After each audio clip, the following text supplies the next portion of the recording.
Good evening and welcome to tonight's Boise State Esports broadcast, brought to you in conjunction with the Missouri High School Esports Association. And tonight we have two high school Overwatch matches to bring to you, followed by a first for us in our broadcast schedule this year, a Rocket League high school match. But first, before we get to that, we have got Rockbridge High School versus Muriel Battle High School, the Bruins versus the Spartans in Overwatch tonight. And because we have Overwatch, that must mean that I have Madison Nerdy Bird Binge joining me up on stage to bring all the esports action to you tonight. Nerdy, it is great to have you here, and Overwatch is really a game that's constantly in flux, especially in terms of what we see on the high school level. It seems the order of the maps that we play is always being changed around, what we see from different teams is always being changed around. And with some new balance patches that have just come out yesterday, it is a lot that has been changing in the world of Overwatch. Oh, yeah, for sure. I would not be surprised if we saw some really awkward comps coming out of both of these high school teams this evening, just because these balance changes, even to the college level players, seem kind of awkward. Yeah, it really is interesting how they have changed around a lot of these players. We have players like May and Torbjorn with kind of the things that they set up, you know, the ice wall and the turret. One of the changes in the latest patches is now, even if you're eliminated, you can still manually destroy those. Yeah, so in theory, that gives you a little bit more control over whether or not you're choosing to protect your team or open up an area for your team to go through if you are a May player and you have an ice wall up. So if you're, chilling out and you see that your ice wall is kind of blocking one of your teammates, you can put it down or leave it there if it's actually saving someone. So that kind of stuff does come in handy. And then the other huge change is the on a grenade change, and that's that it will pass through your teammates if they're full health, which can either make it easier to deny an Ana aid or make it harder to deny an Ana aid. We have yet to find out. Yeah, and Ana just not the only support, just in the terms of just a basic change in terms of balance and just a pure stat change. The only one coming through really in this patch is the nerf to Briggs' health, which is going down from 175 to 150. Well, let's be honest, Brigitte is always going to be changed. I feel like ever since she came out, no one's been happy with her. So, yeah, her health is going to go down for a little bit, but her bash cooldown's probably going to be decreased in the next patch. And then, they're going to lower her shield output per, Inspire in the next one, and then they'll raise it. So she's kind of up in the air on that one. Yeah, it will be interesting to see if they can ever find a happy medium. What we are starting out on, though, is going to be Busan in Mech Base. And Nerdy, this is one of the maps in the pool of 3 maps for Busan that you are constantly talking up and that you like to see it a lot. Well, of course, I love Mecha Base out of the Busan rotation because out of the 3, it is the lowest ceiling, so to speak, for the map, so it limits the amount of comps that the teams have to choose from, and it also greatly affects pathing that each team will choose based off comp. And as we're going into this first fight that we'll be seeing here, roughly the comps are the same, except for that Doomfist on the side of Rocky. That will make things a little interesting, as there is no one on the side of the Spartans to stun him out of any sort of his combos. Yeah, both comp almost exactly similar except for the DPS choices. We will see how that works out with Sky taking a lot of damage. Almost is going to go down there, but not quite. Heals up just in time, and the first one is going to be the Reaper taking out Muriel's Reinhardt. X-Panda is also taking a lot of damage, but not before he's able to take out the Doomfist before going off the side himself. The Reinhardt is doing a great job for Rockbridge, though, getting a double followed up by the Reaper, allowing Rockbridge to get the early lead, taking the point. So, unfortunately, the one thing I did notice on the side of the Spartans there with their Reinhardt is that he got caught off from his team a little bit too soon, and so his health was chunked out a lot before his teammates were even there to get help and keep him alive. And as we go into this next fight, we do see that the tanks and the supports on the side of Rock are splitting up, which could be to their disadvantage, forcing out the Moira Coalescence a little bit early. That may not be good for them. Well, it does manage to pick up one elimination for them, as Apollo is going to be taken down, with the other Reinhardt on Rockbridge doing great work with that Flame Strike, taking out Panda Man. Whimsley and Unicorn are going to be next on the list for Rockbridge as they continue to hold on to the point, saving that Shatter for another engagement. But Muriel is going to have their Coalescence and Bob, and probably a Shatter for them up too, coming up for this next engagement. Not to mention that sound barrier that Muriel's also very close to. However, they need to be careful with that sound barrier usage because of the Graviton Surge, if they're going to use it to be aggressive or not. But instead, we need to see a huge Shatter that's able to counter that Coalescence. So that's just another, I'm going to say 20% onto the side of Rockbridge High School right now for being able to hold this point. But because there weren't many ultimates other than that Coalescence used, we do see the Ana swap, so maybe it was going to be a swap anyway. That Lucio sound barrier is still ready, so we can counter that grab. But we do see the Shatter and the Ashe ult ready for the side of Muriel, so there's a chance that if they time those right, they can get this. But we see the sound barrier, we see the Graviton Surge and the Meteor Strike come out, followed by the sound barrier, but then the Reaper Death Blast is going to pick up 4! Holy crud, what a combo, but that was a lot of Qs, and there is still time for a regroup on the side of Muriel right now. It's just they're gonna have to run underneath and hopefully outsmart the side of Rockbridge. Yeah, Rockbridge has been keeping great control over this choke point here as the Lucio beat is now available to them, charging up to 100. It has been interesting as Muriel has been trying to try out their plays, but it's the mileage they've been getting off the Shatter, and now Coalescence and Beat are going to be used by Rockbridge. Deadeye is going to pick up one. I am a little bit surprised to see that, as well as Unicorn being res. They might still have a little bit of a chance as the Mercy tries to stay on. It's going to be eliminated. Domo coming right in, cleaning it right out for Rockbridge. And the Reinhardt just trying to stay on, but it might not be enough. Now it's just a thing of they have to stall it out. They're not going to be able to. Wrecking Ball's not going to get there in time, leading Rockbridge to the early victory. And you are watching the Rockbridge Bruins versus the Muriel Battle Spartans in this Missouri High School Esports Association match in Overwatch. And basically, before that last engagement, what I was saying is like, it was first the Shatter and then the Death Blossom, which really struck me from Rock Battle. You know, Muriel definitely had their plans and plays and combos all set up, but the pure mileage that Rockbridge was able to get out just by pressing one Q. Yeah, and I know this is a word that we tend to try to nix out of our broadcast a little bit, but the level of aggression coming out of Rockbridge, despite a couple of pathing issues that I have seen, a couple of misplays, a little excessive Q usage here and there, they're still able to reconcile in these situations and come out on top. But Muriel obviously did have the opportunity to see these misplays occur, and they've swapped up their comp a little bit. They actually have 2 main supports right now, and they're just not even going to worry about that Graviton Surge. They're going to be like, okay, stay spread out, and let's not worry about it. We'll use a Valkyrie to re-engage, no big deal. So hopefully that works out to their favor, because they did pull out that Genji and the Ana, so that's kind of pointing to the world that we're going to see a Nano Blade. One other person I want to have my eye on is Lil Lucio off to the side. They're often being a playmaker, starting off with those early picks in the fight, and some of these DPS carries that we can see here at the high school level could be crucial, but it's going to be Churro on the support role picking up the first elimination there on Apollo, then allowing Rock Springs to be able to be the first to take the point. Churro dangerously low with the nade there, almost taken out, is going to survive. Instead, it is going to be the Zarya taken out by the Moira from Rockbridge. Just elimination here, elimination there, allowing Rockbridge to keep control over this point. Right now, we're basically Muriel's looking for an opportunity to get a pick to engage on in what would be an unfair fight, in the words of Doc. But right now, this Ashe is also very close to that Bob, so if he gets this dynamite just right, they can send in that Bob and have a man advantage on this engage, as they are able to cut off that Reinhardt. They're trying to take him out. The charge is going through, but unfortunately, I can't see him, and I believe he just got taken out by one Reinhardt. Yes, and the Ashe is getting a triple kill. The res comes out from the Mercy on the Genji, and I do believe that it's a point take.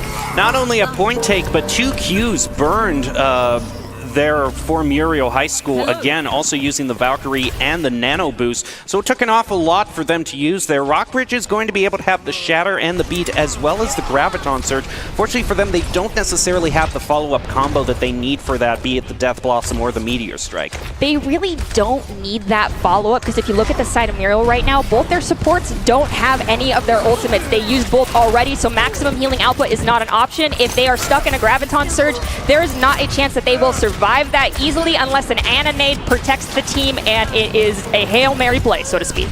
Well, Rockbridge doing a good job so far. Sky being able to eliminate Domo, but Lil Lucio and the Zarya coming right back with a double for Lil Lucio, getting rid of their DPSs, now taking out both of them. He got 3 in there, and I gotta say, he has been a major source of those picks for Rockbridge thus far.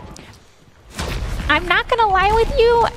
Yes, he's a scary force to reckon with, and it's because he's sticking with his Reinhardt and his Lucio, and his Lucio is constantly leading this charge right now. So Muriel just needs to be like, Lucio, calm down, and take out Frog Boy. I do want to say, oh, there goes another Shatter there, is going to be able to take out the Genji, as well as the Beat also being used, along with the Death Blossom on top of that, just getting another double there. Little Lucio just tearing into Muriel battle, and I must say, just in case of any confusion, Little Lucio is his gamer tag. When we are saying Little Lucio, we're actually talking about the Reaper on the side of Rockbridge, not Churro, who's the actual Lucio. Okay, so we're looking at what can be last fight territory right now for the side of Muriel to try and take this point. If they do not, that is going to be the map over to the side of Rockbridge. They do have that Graviton Surge, and there's nothing really on the side of Rocky Bridge that can counter it. But as we see both come out, plus the Meteor Strike, Doomfist is going to pick up that McCree, Reaper's going to pick up the Zarya, Mercy's going to res McCree, but this Doomfist has already taken out the Ana, and we see the Coalescence coming out. McCree goes down once again. Mercy's trying to keep the front line alive, as well as the Moira as they go down. Doomfist is just kind of cleaning up right now. Yeah, he's been doing a great job thus far, pushing Rockbridge to 99% with only one left, and now with the Mercy being taken down on the point, can someone rush to the point in time? And it does look like it. The Lucio is just going to try to stall out this fight for a little longer.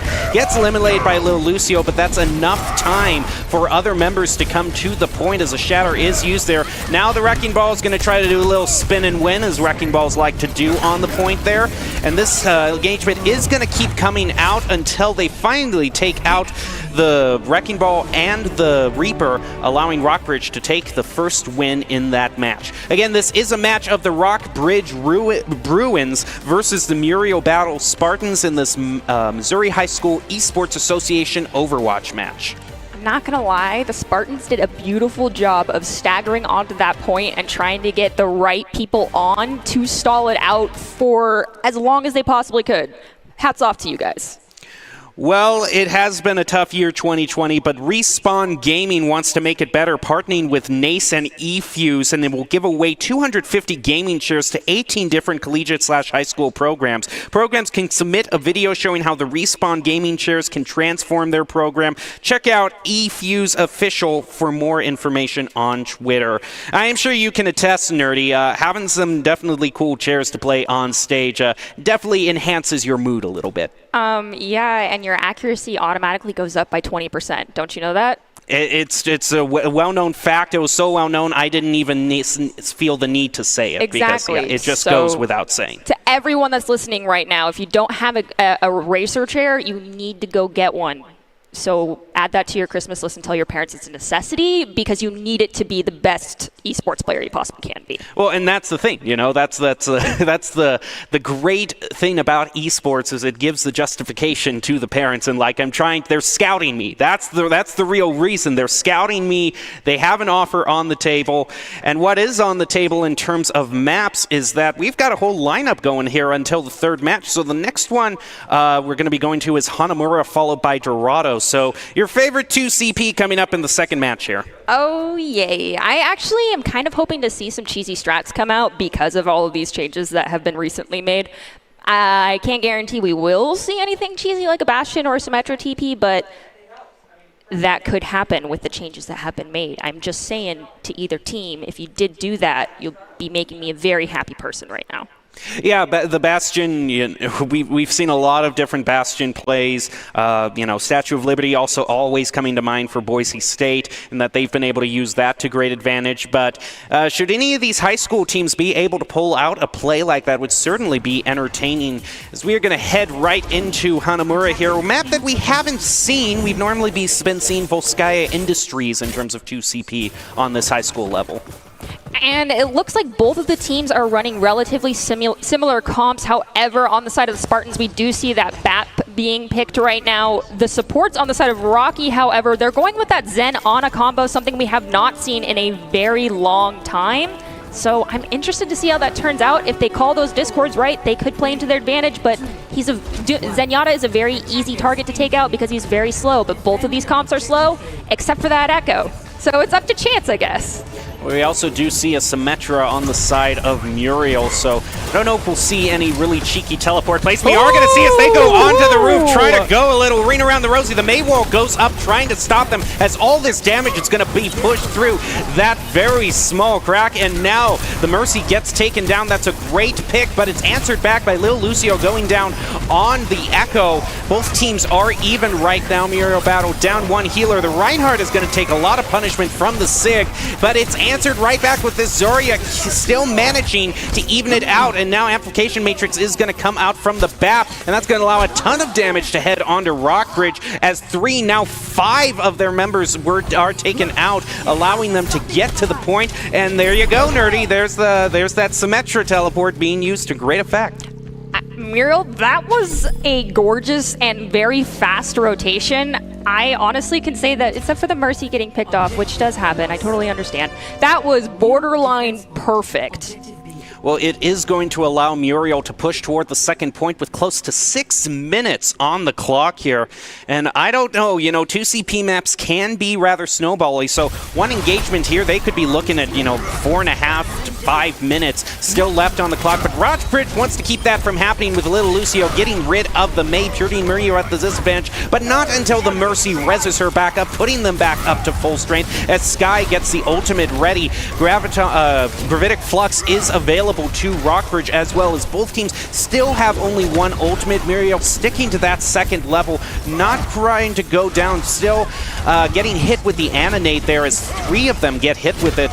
The Immortality Field goes up with Churro getting the first pick there, and that's going to allow the Reinhardt to just charge into the other Reinhardt here. He gets pinned back in return, having a Shatter available now, but the Flame Strike is going to just have to do for now, taking out Cosmos, which quickly gets rezzed by the Mercy.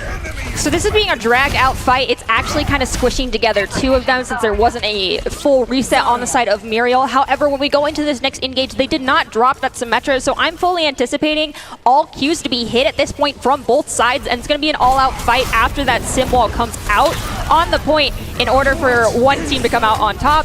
And I feel like, just out of habit, there's going to be no Qs left after this fight, even if the point is or is not taken. Well, the Flux is the first one to be used with the Nano Boost coming down, and Sim is going to drop hers as well. Now the Valkyrie comes out with the Transcendence and the Blizzard. All the Qs go a-flying, and Lil Lucio and Nanetza are going to be able to get a slight advantage onto Rockbridge as they take it out. Amplification Matrix also coming out from the BAP. Blizzard dropped as soon as the May gets it from Muriel, and now Unicorn, Syrup, and Panda with their ultimates are going to just charge right into Domo, Churro, and Azure of Rockbridge, allowing them to take the point, getting very close to 1 tick as they pass the 1 tick mark. Now they're going to try to stall this out as the May wall went right up into the spawn room there, try to prevent them from getting to it. Azure and Churro are going to be eliminated by both DPSs, and that is going to be just enough to allow Muriel to take that point with 3 minutes 40 seconds left on the clock. And every Q was pressed. It was, and it did work out for Muriel. It did, but that is always a scary moment when you realize everyone on your team has decided to use their ultimate, and that's kind of the ride or die moment. Well, it was definitely the moment that Muriel needed to pull out the victory, and they did, with a healthy amount of time now going into overtime, which can be a really deciding factor in a lot of these matches, especially these 2CP matches. Do you have any predictions for what kind of comp Rockbridge might want to pull out if they want to get to that second point with a similar amount of time? I mean, if you want to go as fast as possible, either get a Lucio or a Symmetra, and fully anticipating seeing a Sim strat, as we see the Symmetra and the Lucio pick with the May coming out from Rockbridge, so we can probably anticipate another rotation up to the upper left-hand side again. However, there's a couple different paths that you can take, so hopefully they're a little more creative and don't directly copy the pathing, because that's a little too predictable. But Muriel Battle, considering that they did the exact same strategy to take the point, it has to be in the back of their minds that that might be something used against them. Oh, yes, and that is where the idea of possibly scouting comes in handy. So, but with the amount of speed that the comp has for the side of Muriel, it's not really an option unless you're willing to risk someone possibly for your side. So in that case, you might just want to wait on point if you think they're going to TP there. Well, they're going to be pushing right up to the choke instead of getting on point. We do see, though, the Ashe on that upper level trying to scout out, see if a teleport is going to be placed down, but both teams kind of go up to the choke point right now, but that might have beat them to it with a rotation to sneak right up on the point, and this poor Reinhardt can't even get onto the point. It's going to just swing at that teleporter out of frustration as he gets frozen. Immortality Field going down at just the right time to keep Muriel alive, but that Maywall is going to be shutting them out and allowing the Reinhardt for Rockbridge to just tear into two of them. The rest is going to come out to Panda Man, but with that Sim turret taking out Cosmos and the Mercy being taken out as well, it is probably not going to be enough as Rockbridge, using a very similar strategy, takes the point again. Unfortunately, when you get these strats, it's a little bit difficult and disheartening to try and counter them because they are built to be like, unless you play it perfect, it's a little difficult to counter sometimes. And you do have to get in the brain of your enemy team if you are mirroring comps like they are right now. And so Rockbridge is going to have this next fight cut out for them as they only have 2 ultimates, but Muriel only has Square on hand right now. Yes, their DPS ults are close, but they need to be careful with their ultimates because this may not be the fight that ends up winning this round.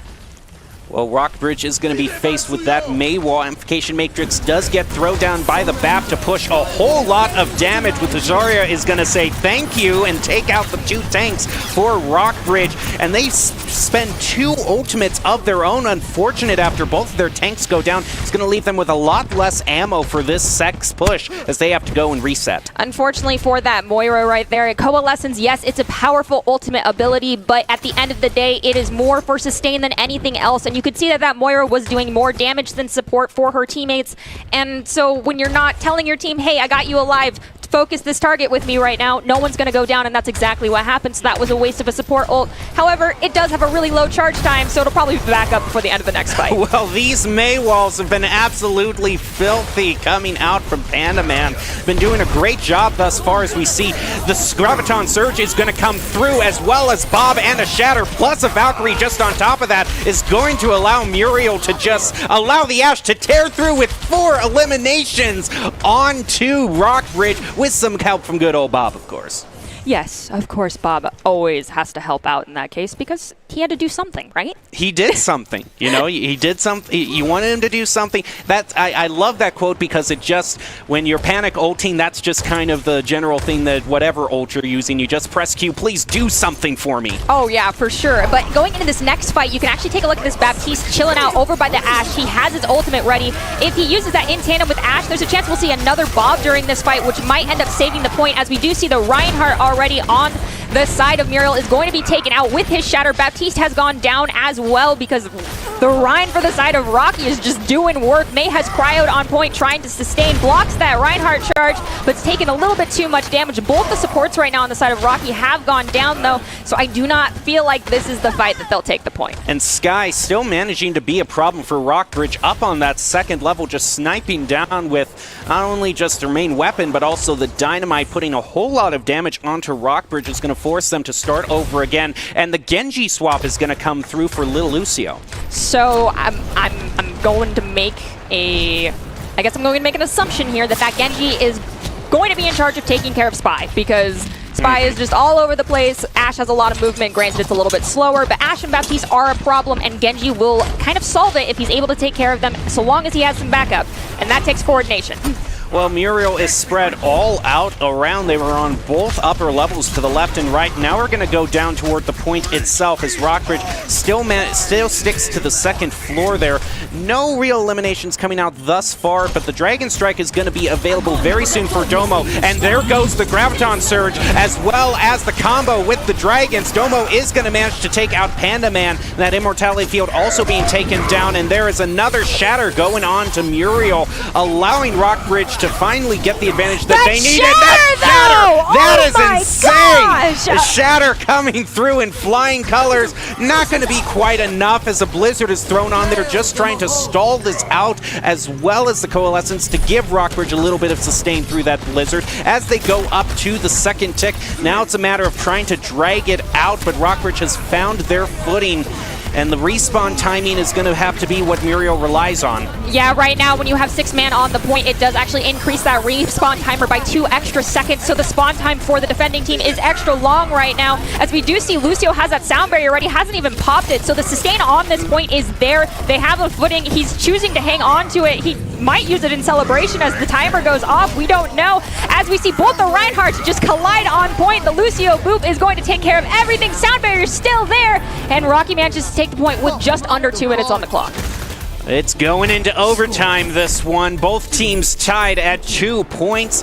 Rockbridge finds himself at the disadvantage with Muriel going into this with the higher time. And this would be a great opportunity for them to tie it up, at least drive us to a Game 4. Rockbridge definitely has their work cut out for them, as I assume they're going to be going into this one defending.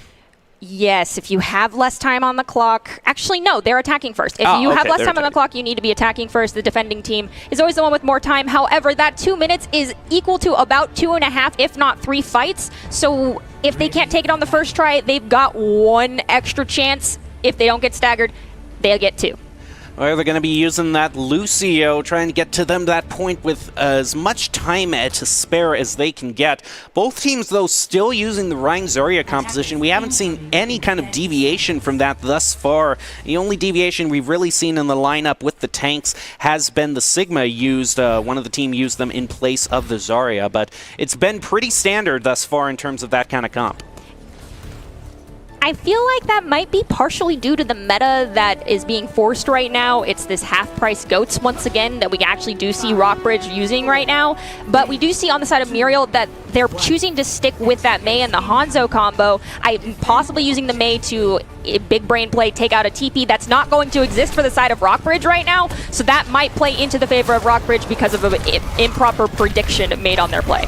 Well, Maywall's going to go right up onto the choke point, trying to peel off one of them. The Reinhardt manages to charge through. Another Maywall is thrown up on the top level there as Muriel is taking a lot of damage. Panda going down to half health, but Zur and Churro find themselves in a little bit of a sticky situation, going down on health there. It's going to be Nantes picking up the first, going right into Panda Man, taking him out, and that just might be what Rockbridge needs to take this unfair fight. Churro goes charging with the rest of his team, and the 2 tanks for Rockbridge taking out the Mercy and the Reinhardt. Sky trying to answer that back by getting rid of Moira, but it might not be enough as that first tick is gradually being taken, but it's still being contested by Muriel. I mean, you're throwing bodies on the point. What else can you do? We do hear that Baptiste window go out, as well as the immortality field, just to buy a couple extra seconds. At this point in your mind, it's more or less just get your body on the point, get as many of those seconds off the clock as you can, because once that point is taken, you will insta-spawn, so there's no big deal if you do die last second, and that is exactly what Muriel did. They managed to take a lot of time off that clock, so now there's less than 1 minute for this engage. However, for Rockbridge, they do have some major ultimates coming online, so it's going to be hard for Muriel to counter them, but they do have the abilities available that are just on regular cooldown to counter everything. So let's hope that they have these ultimate trackers on their team, letting everyone know what they need to be doing. Both teams have the same idea as they go up and to the right as the Maywall is going to catch out. Frisbee split Rockbridge in half, and that Reinhardt is going to take so much damage on the other side of that wall as that Dragon Strike goes into 3 members of Rockbridge, stopping all of them in their tracks. A team kill coming through for Muriel, and that's going to tick down the remaining seconds. I don't know, is it enough time to get to the point? In theory, the Lucio may be able to touch point, but don't take my word for it. Well, the timer is ticking down. 10 seconds left. Can they get to the point? Maybe even take 1 tick. They're going to go try the route there, and that Lucio is going to be caught out. Oh, that was a filthy Maywall right there. Oh, the Lucio backed up. He shouldn't have backed up. Dude, my man, you got to just hit full send. Don't take your finger off that W key. Well, that's going to make Rockbridge pay and only getting 1 point. So now Muriel has to just get, I think it's 1 tick on the second point, if that's correct. Yes, and they do have, as I said, the equivalency of almost 3 extra fights on top of what Rockbridge has. Rockbridge took that first point in 1-ish fight. I'm going to call it 1 fight. So with that in mind, if they have basically the extra 30 seconds tacked on, that's another fight. So that's going to be like 4 extra fights that Muriel has to get that last tick. So Rocky is going to have to be hanging out and making sure they're tracking ultimates, and that they are not giving up, not playing a Boise State and staying off the point and giving up a single tick. because you'll C9 it. So a C9 Boise State is what we don't want here. Hey, we did it. I know we've done it before. We've Sigma 9, we've C9. It happens to the best. Yes. You know, Boise State emphasis on the best. But I see a hog coming out from Rockbridge. That's kind of the first off tank that we have seen tonight. Well, you know, the hog is kind of a bully pick when you're in ladder. And if you feel like someone on the enemy team is also being a bully and kind of overly aggressive and not in a good way, you can take advantage of that with the Roadhog and just say, no, dude, I'm not letting you get away with that anymore, and put a stop to it right then. Well, Sky taking a little bit of damage there as the team pushes toward the choke point. Domo down to half health is going to still survive as the Maywall goes up from Rockbridge trying to split them off, but the Sim teleporter again is going to push them right toward the point. But will Rockbridge be able to stop them? There's a nice hook onto Baptiste, but while he was hooking, Sky with that turret on point is going to take down 2 members of Rockbridge herself, and that is going to allow them to get at least 1 tick at the other hook. This guy with the hooks, I am telling you. I'm so glad that res was denied. Yeah, it's great that it was denied. Unfortunately, it's just going to be for show. Just going to be for show at this point. It's the ultimate battle is won for Muriel, but my goodness. And going into what might be the last fight, they do have 3 minutes left. However, the only ultimate that is for sure on lock is the one from Spy. That wall can be handy in some occasions and not in others. Against a Roadhog ultimate that might be nano boosted, yeah, you might want to end up using it, but you're going to have to be careful with its placement. And now with about 3 minutes left, all they need is 1 little tick, and they can be have the satisfaction of knowing that they have tied up this match, pushing it to, we haven't seen a match besides 3-0 matches thus far on this high school level, so seeing it drawn out to at least a Game 4 will be great, as Domo and Little Lucio are going to be doing major work here for Rockbridge. Domo getting 2 and Little Lucio getting 1 onto Cosmo, and the hook is going to come right onto Panda Man again, getting him as well, as all the members of the DPS go toward a team kill for Muriel as they look to reset. I am waiting to see if Spy is going to swap, because at the rate that they've progressed, I don't think that wall is going to come in handy. Yeah, didn't choose to use it, was the only ultimate. Might be trying to save up for when all the other team is juiced up, but Rockbridge looking pretty full in the terms of the ultimates they have. They've got 5 and 1 just coming online as Domo gets about to 85% charge. So they have so much to throw at Muriel. It'll be interesting to see just how many Qs are pressed there. And that hook right onto May. Oh, this guy with the hook. Oh, it's just, I always want to know if someone is just going to start flexing with the hog pick, and he has been going insane, getting at least 4 hooks in this push thus far as the Shatter is pushed onto Muriel. That is just, they are not allowing, oh, it looks like they might have gotten caught on the wall there. But Zarya Genjuko taking out Little Lucio. Nanette's answers that back by taking out Cosmos, which is quickly res. And now the Blizzard and the Graviton Surge, as well as the walls coming up. And this whole hog is just going to go right into all those throats and members. And that is crushing up your Ice Cube, followed by that hook. This hog is just going wild on the point. That was beautiful. There was so many Qs pressed right there, but the way that they occurred, the order was perfect. They were used to counter one another, so granted, it was kind of like a zero-sum, so to speak, but it looked cool. You know, with Overwatch, everything always looks cool. It can look like maybe too much cool at some point if there's like 10 Qs being pressed. But it definitely did look amazing. And what is amazing also is that Maywall going to peel off that Reinhardt. Is it going to pay for it? Another one of those hooks is going to go onto the Zara. This hog is just insane as the window gets placed down from Unicorn. It might not be enough. He does manage to use it to take out 2 from Rockbridge as their Zarya is res going to go onto the point, and this hog taking so much damage is going to be taken out, and Muriel might be able to breathe a sigh of relief as they just need to get 1. Oh my goodness! I knew The Deadeye! He uses a Deadeye to change it around! Are you joking me? Is that insane? It's the Deadeye that comes through for Rockbridge! Are you watching this, Fish? The Deadeye wins the game! You never ever copy a DPS as an Echo mid-massive team fight like that. You grab a tank, you get the most burly guy on the field, and you live. This person's like, no, screw all y'all, I'm going McCree, and gets a double? What? Deadeye for the win in this match of the Rockbridge Bruins versus the Muriel Battle Spartans. Okay, we have to make a pledge. We're going to sit Fish down in front of the screen and just say, watch this. This won them the game. Oh, he totally ignored something that happened last night. The #1 play was a complete whiff of a McCree ultimate just to reload, and he did not acknowledge it at all. I sat in the chat and was like, Fish, you're going to say nothing? Not a word. No comment. Nothing came from him. Well, I don't know if you can get any less than a no comment, but certainly a lot to comment in that match. Going ultimately to a draw. That was an insane match, still allowing Rockbridge to be ahead 1-0. Yeah, so this is kind of one of those points that make 2CP suck.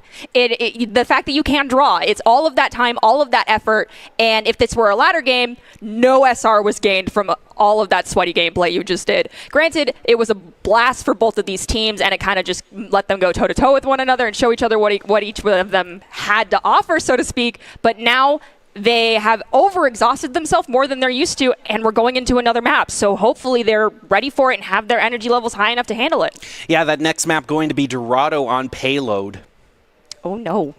Oh, and no. We have seen Dorado beforehand. We saw it last week, in fact. Yes, we have. And I'm not going to lie, I actually would predict seeing a McCree on this point for the defending team. I mean, hey, it worked in defending that point last time on Anamura, so I certainly wouldn't put it past them. Wow, not only we're impressed when we just see a single from the Deadeye, let alone a double. Yeah, honestly, that was incredible. It was a risky play for sure. I'm happy it worked out. They don't always work out in your favor in that case, but holy cow, that Echo, that was bold. That was an insane play, and it came through in flying colors for them. Whew, okay, just taking a little bit of a breather before we head on to Payload. I think it's going to be Dorado, but of course it could be anything else as well. We've seen Junkertown, I think, once or twice. We haven't necessarily seen Route 66. We have seen Havana used too, though. Not seen Rialto, though, in a while, and I like Rialto. Yeah, though. Everybody Rialto, hates it. Yeah, well, it's always nice to have the one that you like and everyone else doesn't like, because then it feels like free mileage, you know what I mean? I mean, everyone else likes the maps that, everyone kind of likes. But when you like something that isn't popular, well, it's just, extra enjoyment for you. Exactly, and it's like, oh, you don't like this map? Well, that's extra points for me and more likely for me to win. And I'm not going to lie, I love Paris, so the Roadhog player should be on my side right now. Same with the Lucio player, because that is like hook off the edge of the map, off the bridge, and Boop City at the beginning, and y'all could pop off. Just saying. Just saying. Well, both teams are going to have that in their minds as they decide what map they want to play next. Again, I do think it is probably going to be Dorado, but I could very well be wrong. I think you're right with that one. I'm not going to lie. I think you're right. Well, if you miss a top play, you can always follow us on Twitter at Esports BSU. And I gotta say, I am looking forward to the top play of the game being the double Deadeye. Probably one of the best plays of the game in my. I have not had that much fun calling out a play than that one. I hope production tags Fish's Twitter handle in that top 5 if that is the #1 play. Yes, I hope so too. I really do. Well, as we're waiting for the third match to come through, you can stick with us here on the Boise State Twitch. It is going to be Dorado, Hopefully the teams can get their footing again and actually get a win this time, because you were right, Nerdy. It's got to just kind of stink, after all of that intense play, just realizing that nobody really came out on top there, and it was kind of all for nothing. Yeah. You get nothing! Good day, sir! Oh my gosh. Okay, but now, I did say we'd see a McCree on defense. We're seeing a McCree on defense, but look at Muriel right now, and what do you see for DPS? I see the Widowmaker is going to get the pick right away. Yeah, that is one of those things you got to be checking, is making sure your head is not in the line of sight of an enemy when there are such long sightways in maps such as this one. Just like Ruins when you're playing on Ilios, that sniper headshot is deadly. Definitely deadly, and what else is deadly is going to be Sky taking out Churro, getting another pick, and now Zarya is going to be taken out as well by Panda. Doing a great job on this Widowmaker on attack as the Reinhardt still tries to hold on to the point with the Genji and the McCree still alive for the Deadeye. Sleep Dart did look like it came through there, but no eliminations thus far. As the nade goes on to 2 members of Rockbridge, going to bring them down to half health, and Shiver is going to finally be taken down by the Reinhardt. And Sky also using the assist from both supports to get rid of the last remaining tank for Rockbridge. Into a bit of a stagger as the first checkpoint is taken by Muriel. I feel like Rockbridge is showing a little bit of their exhaustion right now. It seemed like the communication and target focus really fell apart during that last engage, as no one was really on the point when the payload was hitting that last little tick for the 1 little meter that I had. And so it seemed like no one knew where they were going, what the target was, or if they were even going to try and engage, and that lost them the fight and staggered them out a whole lot, as now it's been a whole nother fight, and we're just now finally starting one. And Churro getting hit with the nade, going to go right down to the edge of being eliminated. Is going to come back. Nano Boost coming out from Rockbridge's Anna as Sky eliminates Churro. Lil Lucio answers back by taking out the Mercy. He's going to be going down to only 13 health himself, though, saying, please, I need healing.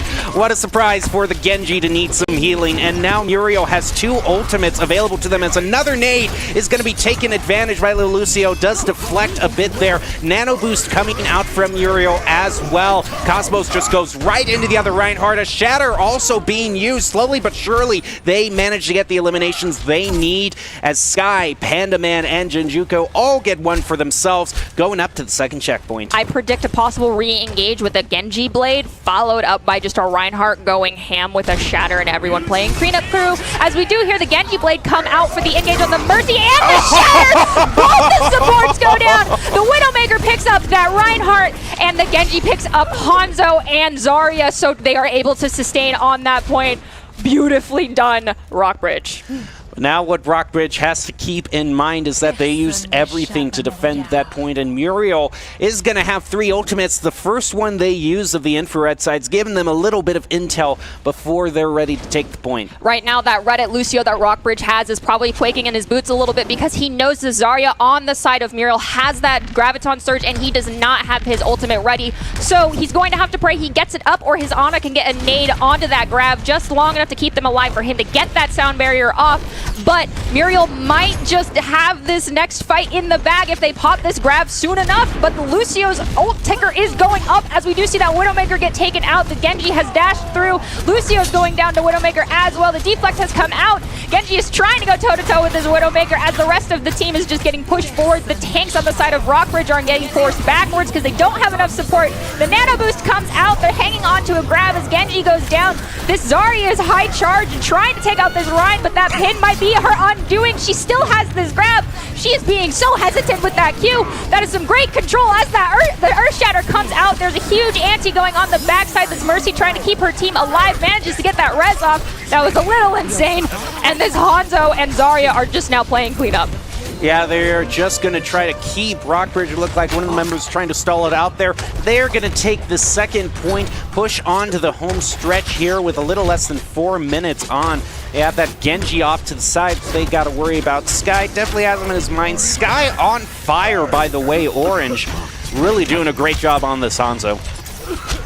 I mean, all of the DPS are doing a great job across the board, in my opinion, as we do see this Hanzo's just constantly laying damage down, trying to keep that Widowmaker out of the line of sight of his teammates, keeping her at bay, as we do hear her take out the Genji. Right now, Muriel is looking stacked with those ultimates. Rockbridge is going to use the Graviton Surge, followed up by the Dragon Strike, but with that anti and the sound barrier is not going to be enough to survive, and Sky, that was incredible.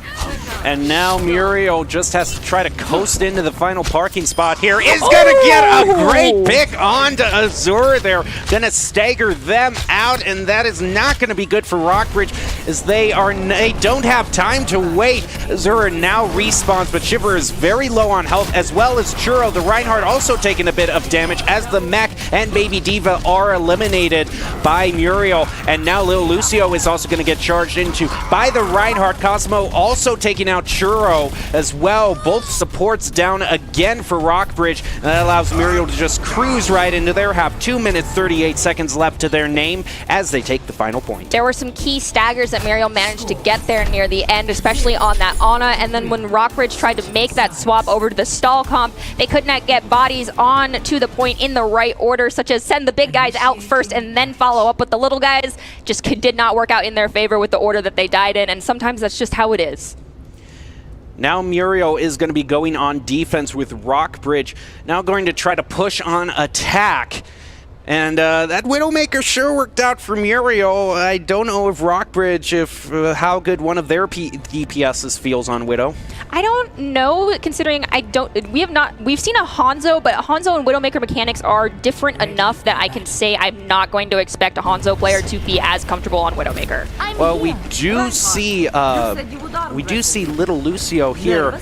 Might be doing a little bit of scouting, or might be using the Sombra all the way through. Those EMPs can be very big impact on terms. Oh, but looks like we might have a disconnect. I'm not sure. I think it might have been a disconnect. We do still see the timer is ticking, so there's probably some communication going on. The person will return before that timer is up, as Rockbridge is on attack, so it's okay if they show up a little bit late to the game. They're not trying to get into position. But looking at Rockbridge's comp, that is a dive comp through and through. That is a composition we've seen Boise State run plenty of times. It is still a very viable comp, but they need to be careful going into the side of Muriel right now because of the risk of getting antied or, catching on fire. At close range, Spy getting boosted is instantly a one-shot kill on that Tracer. Yeah, the Tracer definitely could be taken out by the Ashe. Sky has been doing a great job on Ashe thus far with Hanamura, and you see the Tracer is going to be trying to go into the back line there, get some sort of pick, and it does manage just to pull it off, taking out the Mercy. So that is a great start off to Rockbridge, and it's followed up by the Wrecking Ball, getting rid of Cosmos with some help by the Sombra and Ana. Sky is trying to defend by pushing as much damage she can with that TNT down on, but with that defense matrix coming up from the Diva, it is not going to be enough as the Diva now goes off to the left. Another Dynamite coming out.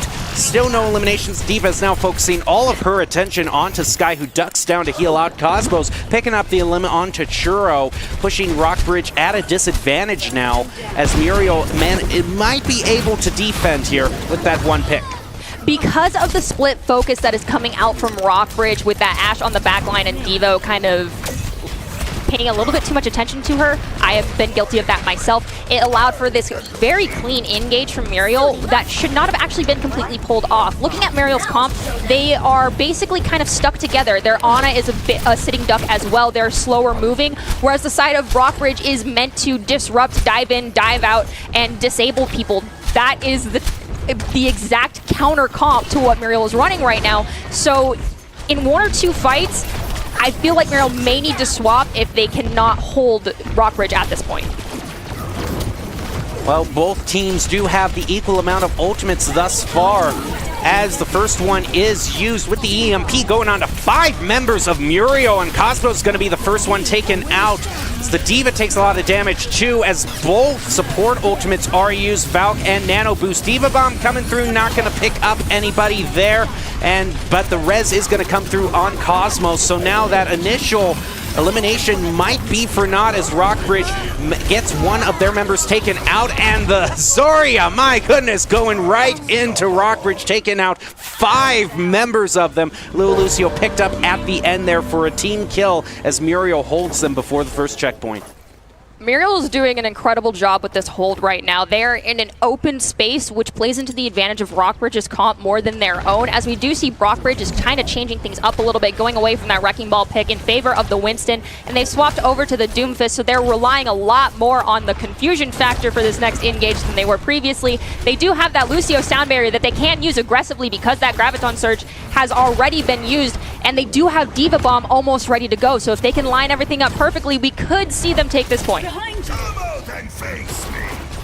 Shatter is available to the Reinhardt, as well as Bob being available. Echo is also going to have the copy too. Diva Bomb online again for Rockbridge as they try to dive in. Ananate's going to be going on to little Lucio, taking him out.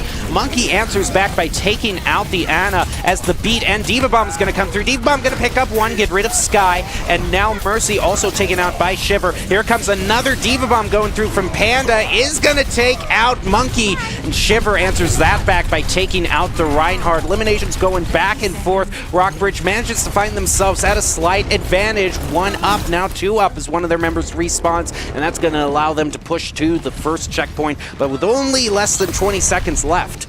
Right now, we actually did see Spy swap over to that McCree pick, and we do see Cosmos is coming up with that Shatter. There's no barriers on point. It is a clean, huge Shatter. This could be a take-back point right now for the side of Muriel as that ante goes out. Ryan is getting dangerously low. The Mercy might be able to res him. I do not know. She's Valking right now. There is so much happening. I can barely focus. Oh my goodness, the sleep is not going to hit anybody as the Ana gets taken out. Meteor Strike is on point. The Zarya is dangerously low. Echo's trying to sustain on point, but there's no supports right now, and I do think this is going to be Rocky Bridge's point.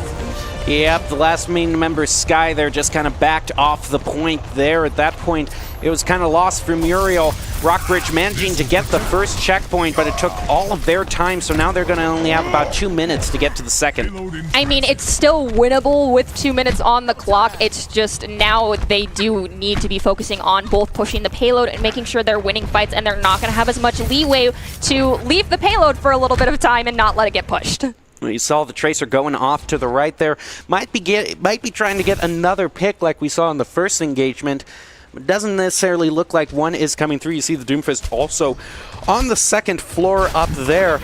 As Muriel peeks around the corner here, one of the Ana trying to put some damage onto there. Lil Lucio is going to get the first one onto the Soldier, and Winston goes trying to dive into the backline. Lil Lucio getting second elimination. Shiver following that up by taking out Sky. Lil Lucio is the only one eliminated, but it's still 2 up. That might be evened up by Cosmo taking out Shura, but then it keeps the advantage going for Rockbridge. Now going to be trying to push as much damage as he can onto the Zarya. Manages to take Zarya out. Shiver going to be credited with that elimination. Reinhardt also very low, now gets eliminated. It's going to be diving right back on to the Soldier. The Soldier runs away for safety. That might just be enough to take the second checkpoint. I do see one DPS peeking out of the top. The Tracer got hit with the nade, almost eliminated there. Rockbridge getting the second point now is 2:30 to get to the third.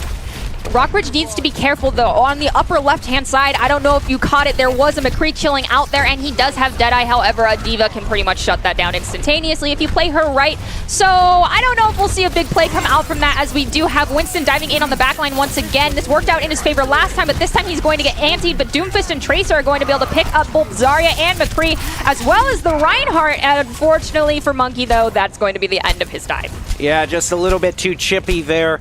Not necessarily waiting for the best moment, gets taken down by the backline. Rockbridge is going to be going for a soft reset, still going to be trying to push the payload as much as they can, but the Soldier is wise to their idea, peeks around the corner, puts a lot of damage, now going to be going right into the tanks. Defense Matrix goes up from Diva trying to stop that. Sky gets taken out, followed by little Lucio, as the Defense Matrix eats one of the ultimates. That is a great job there. And Winsley now gets the res onto Sky. Now that Graviton Surge is not going to be an issue for the side of Rockbridge, they have that Lucio ult. They will be able to use it to be more aggressive and possibly just keep pushing back onto the side of Muriel, as the Winston's going to dive in, but that Ana Sleep's going to shut him down, and unfortunately Lucio's going to go down as well. That might be a reset. They do have over a minute on the clock. That is enough time for at least one more fight, but they cannot get staggered right now if they want to get one more engage. And now they're staggering Rockbridge out by taking out D.Va. Going to take more precious seconds off the clock as they are down to less than 1 minute. They have 4 ultimates in their name, 5 with that pulse bomb going to be coming on to the Tracer very soon here. Muriel only really realistically having 2. I don't know if they can charge that visor up fast enough. Rockbridge definitely going to be going into this one with the ult advantage. Can they use that, though, to win it? So, in theory, even though they are down on ults, if Muriel goes in using their Valkyrie to sustain and then follows that up with a nano boost on their Reinhardt or the Doomfist after the Valk is done, there's a chance that they will have ultimates charged and be able to take this point. It'll just be a slightly slower fight than what they're going to want to have. Well, ultimate's now going to be used as nano boost comes out first, followed by the Valkyrie. Beat comes on, but not before Shiver is taken out. Cosmo eliminated by Lil Lucio. Visor also coming out is going to take out Juro. Lil Lucio answered that back, taking out Unicorn, and is also going to be using the Meteor Strike, going right down onto the Zarya, evening it up as Rockbridge might have the overall win here. They are trying to keep Muriel from defending. Lil Lucio gets a little bit of a health boost, takes out the Zarya, and now they have to get to the final point in overtime as there is 0 seconds left on the clock. They need to stay on that point and not go off it if they want to win. Right now, we do see the D.Va Bomb going out onto the point, and it's not going to pick anyone up, but the Tracer's going to get the Mercy as well as the Soldier. Moira picking up Ana. So they do make it in with no time left. They have 1 minute to push that payload as far as they can, so Rockbridge will be on attack once again. They might pull out a Bastion here. They might. They do not want to give this win up to Muriel. Muriel trying so hard. They have been fighting so fiercely in these past 2 matches. Were only able to get a draw in Hanamura, and now what looked like it might be a hold for them here has allowed Rockbridge is instead going to be Rockbridge taking the 3rd point with only a minute left. They're going to have to use that minute to the best of their ability. We're going to be seeing what loadout they use here as the time ticks down. We do see a Doomfist Ryan Zarya coming out from Muriel. We also see the Monkey, so they're going to still be using the dive comp. I'm sorry if I'm quiet for a moment. I'm analyzing these comps in my brain real fast and trying to see how this is going to work out. Because initially, I was thinking Muriel should be going for a close hold with half-price Goats comp, and that Rockbridge should obviously be trying to get as many people on payload that have sustainability as they possibly can. So maybe a Baptiste, a Bastion, a Mercy, some sort of combo like that. And so there would be a 1st point fight within 5 seconds on the payload, and we'd see a couple fights there. But that is not the strategy that they're going with. So Rockbridge is, I feel like, making this push harder on themselves than they need to. And the Junkrat coming out for the first time from Muriel just for a bit of that spammy damage onto the point with all those bombs. Doomfist going to try to go up to the 2nd level. Well, Muriel is raiding, going to go back as those Junkrat bombs come down, just going to try to spam as much damage as they can onto Rockbridge. Truro taking a bit of a hit there, going down to half health. Not going to be eliminated as the Doomfist tries to go down here, as well as that Tracer go into the backline, but they are going to be caught out, and that is not going to work out for Rockbridge. It may not be working out so much in the favor of Rockbridge, but they are getting meters, which right now that's really important because of the limited amount of time that they had. However, they are at a man disadvantage right now and have hit probably the hardest part in the beginning journey of this payload for this map, and that is this little underpass right here with this bridge. Especially with a Junkrat, that's going to be hard to deal with. There's just not something on the side of Rockbridge right now that can deal with that much forward damage being thrown at them. It's going to be difficult, but they do have a nano online, so maybe it'll work out. Oh, Monkey goes diving in, is going to be taken out by the Zarya. Punch on to the Junkrat is going to even things up. Immortality Fear going on to 3 members of Muriel. Taken out by the Tracer, who then gets rid of the Baptiste, followed by the D.Va getting rid of Skye. Rockbridge might have found what they needed to push through here, because Shiver and Lucio now get 2 more eliminations, and they are getting very crucial meters onto their score. That was an insane push. All right, Rockbridge, right now you need 3 people on payload, but get other people pushed up a little bit just to get as much extra space and a possible stagger that you possibly can right now, because having 4 bodies on the payload doesn't make it move faster. After 3, it does not go any faster. Well, they managed to get to the first checkpoint. They still have 0 seconds left, and Junkrat is still going to fire a lot onto them. Skye does have Bob available, and the Riptire is going to be available. You know what? Almost everything's going to be available to Muriel in a few seconds with 5 of their ultimates above 80%, 1 of them online, 4 of them almost all charged up. Valkyrie now available to Muriel as the pulse bomb comes out from Rockbridge. Lil Lucio taking out Genjukyo as Sky uses Bob.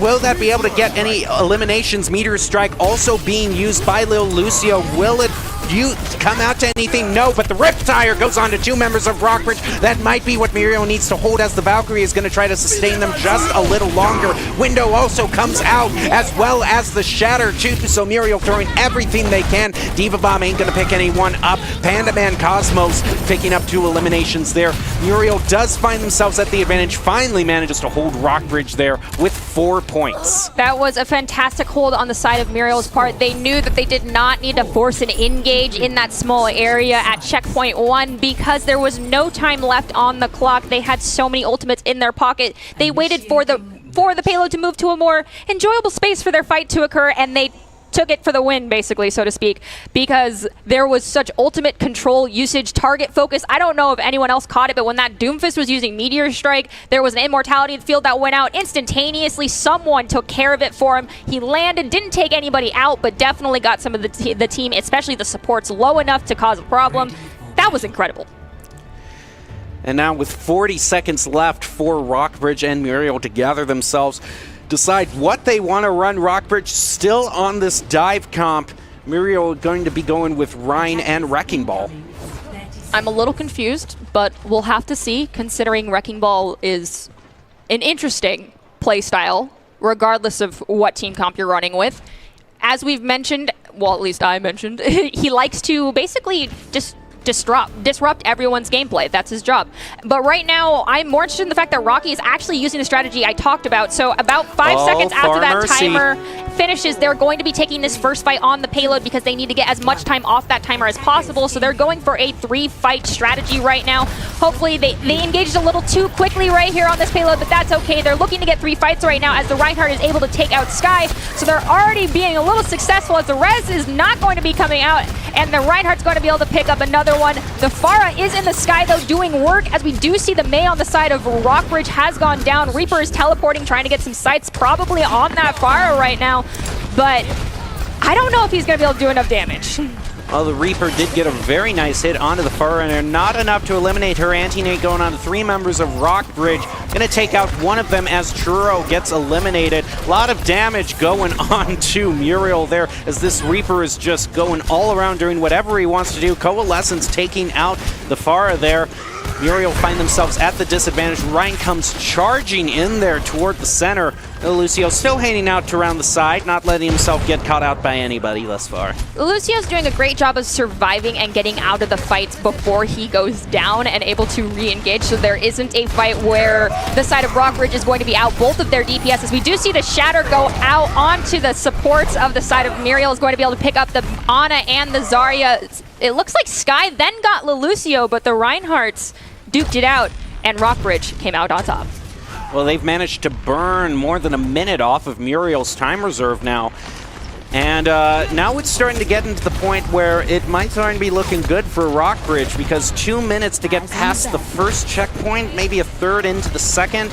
It's doable, but it's starting to become a tougher and tougher battle for Muriel. They're going to have almost all 6 ultimates actually available to them for this next push. It's doable, especially if you have a Pharah that's going to pop up and take out both supports, as we do see both of the supports go down, and then the Zarya and Ashe are picking up the Pharah and the Ana. The Mercy's going to get that res out. Sky is going to pick up the other Ashe. This payload's still moving, and I would like to point out that, yeah, 2 minutes seems a little bit rough to get that far, but Rockbridge did it in technically 1 minute and 30 seconds. Yeah, so it is doable, especially Muriel only really using 2 of their ultimates there, so they still are well loaded up with 4 ultimates left.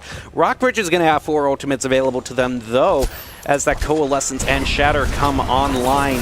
I'm really hoping that the Zarya does not pop grab right now, as Rockbridge does not, Muriel does not have something to follow it up quite yet with, and there's enough time for another engage, but it's getting popped anyway. It's going to be able to clean up the enemy side a little bit. The Coalescence is getting popped out. We do see Lelucio trying to dance around on the backside. He's not going to stay alive, though, as it looks like Set took him out. 50 seconds left.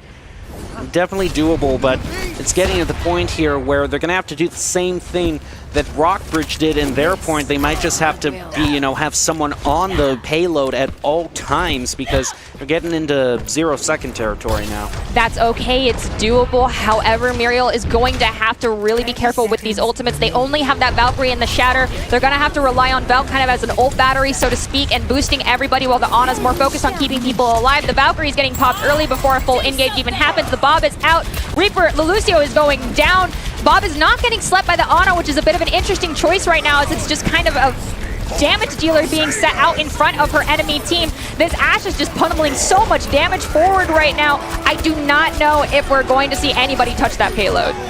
Yeah, the Mud manages to touch it as it is overtime. Now they have about 2 on there. The Ashe continuing to get eliminations. The Ana is rezzed as the orb goes on to Sky. Going to be taking her out. Lil Lucio doing great work, getting a double. The only elimination Muriel managed to get was that Reinhardt there. But that mess might not be enough as Azur and Kamas do the last bit of cleanup to get them off.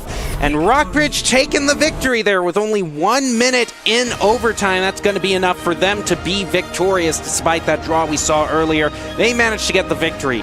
But I gotta say, Muriel showed such improvement from the first game to the rest. Like, it was a completely different team. Oh, for sure. I don't know what happened. Maybe they got some G Fuel in their systems. Who knows? Because they did a complete 180 from their playstyle in the beginning. Their communication seemed like it got like 1,000 times better, if not more, between each other. And they put up definitely more of a fight and were more organized during that second map. So, there was improvement, and that just goes to show that there's definitely room for more improvement on both sides. Yeah, but a lot of great promise as well, as we saw some great plays coming through here. And it does say something that a high school student managed to get more mileage out of the Deadeye than any of the collegiate players have managed to do all season. So that is a feather in your cap that you can wear. But we do have the player of the game coming up right now, and it will be interesting to see who production decided to pick. Okay, so unfortunately, I don't remember the player's name, but it's the Echo that switched to McCree. It has to be. I'm just saying it because that was so clutch and so cool that, like, that's who I want it to be. I'm sorry, I don't remember your username. Well, it's going to be Lil Lucio. I think Lil Lucio was the one who did it. Was it Lucio? Yes. Yeah, Lil Lucio was the one that did it. So, yeah, we were right. Yep, but not just on the Echo. Throughout the whole time, he was on fire. Oh, yeah, for sure. This Reaper Death Blossom, that was a 4K. That was gorgeous. Again, we've mentioned this before, though. The DPS really get an opportunity to shine during the high school matches. And so, yes, this was their crowning glory moments right now, but never forget your supports are also helping you out. Yeah, the supports also did a great job in this match thus far. We just see little Lucio just not getting eliminated there. He able to heal up just as the Zarya tried to chase him, just taking him out right now. And you can see Sky also here was another great DPS threat here for Muriel, if we're going to look at DPS from both teams, was managing to, stay on a lot of vantage points, especially in Hanamura, did a lot of damage to Rockbridge, continuing to be an annoyance. Oh, yeah, for sure. But I'm going to highlight the Mercies on both sides because there was a Mercy res during Busan that resulted in a complete point flip because it got the res off, and then there was a great shatter that happened. And this might actually be that exact play. I'm kind of hoping that is. And we're seeing billiard balls being thrown around really on point. But there was some incredible Mercy reses that came out during this match as well. Like, across the board, everyone did fantastic. And the best part was he did the Deadeye while standing on the point with 1 bar of health remaining. So it was a risky play. It was the most clutch Deadeye I've ever seen, and it came through. And Lil Lucio also doing a great job on the Genji here. I mean, of course. If you're going to show prowess on one hero, why not show it on all heroes? Yeah, just a great job across the board with his talent pool. But that is not all the talent that we have to showcase tonight, because we have much more coming up in our second Overwatch match of the night. So you're definitely going to want to see that after this short break. But as always, we leave you with the top 5 plays of the game, brought to you by the Idaho Army National Guard, that you can reach out to at iGuard Gaming on Twitch, followed by an interview. So you're also not going to miss that. So much more left here tonight, so please stay tuned. Missouri High School Esports Association Overwatch match. Not gonna lie. going to use the Graviton Surge, followed up by the Dragon Strike, but with that anti and the sound barrier's not going to be enough to survive, and Sky, that was incredible. And now Muriel just has to try to coast into the final parking spot here. Is going to get a great pick onto Azure. They're going to stagger them out, and that is not... Again, it's going to push them right toward the point, but will Rockbridge be able to stop them? There's a nice hook onto Baptiste, but while he was hooking, Sky with that turret on point is going to take down 2 members of Rockbridge herself, and that is going to allow them to get at least one to get the other hook. This guy with the hooks, I am telling you. I'm so glad. Absolutely filthy coming out from Panda Man. Been doing a great job thus far as we see the Graviton Surge is going to come through, as well as Bob and a Shatter, plus a Valkyrie just on top of that, is going to allow Muriel to just allow the Ashe to tear through with 4 eliminations onto Rockbridge with some help. Answers that back by taking out Cosmos, which is quickly res, and now the Blizzard and the Graviton Surge, as well as the walls coming up, and this whole hog is just going to go right into all those throats and members, and that is crushing up your Ice Cube, followed by that hook. This hog is just going wild on the point. Come through on Cosmos, so now that initial elimination might be for naught as Rockbridge gets one of their members taken out, and the Zarya, my goodness, going right into Rockbridge, taking out 5 members of them. Lil Lucio picked up at the end there for a team kill as Muriel holds them before the first checkpoint.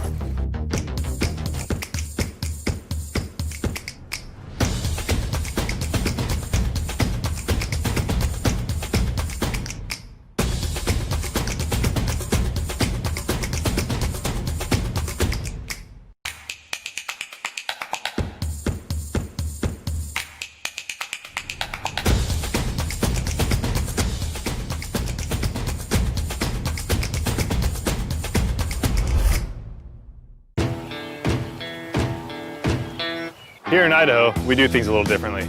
First rule, camouflage never goes out of style. Next, always use fry sauce. I mean, why wouldn't you? Hold steady when out-of-state friends think you're from Iowa.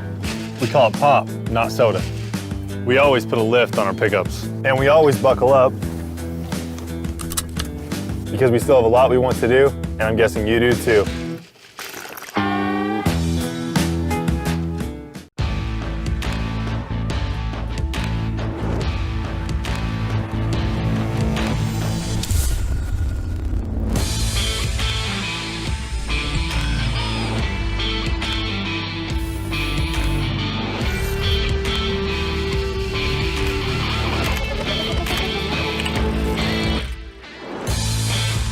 Legendary parts for legendary wins.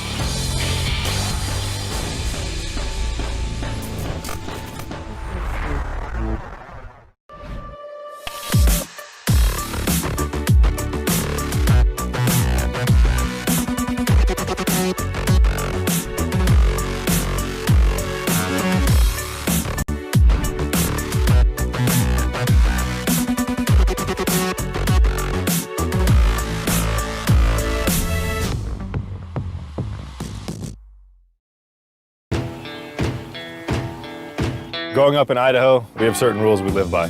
Hold steady when out-of-state friends think you're from Iowa. And always buckle up. Seatbelts save lives. That's a rule we can all live by.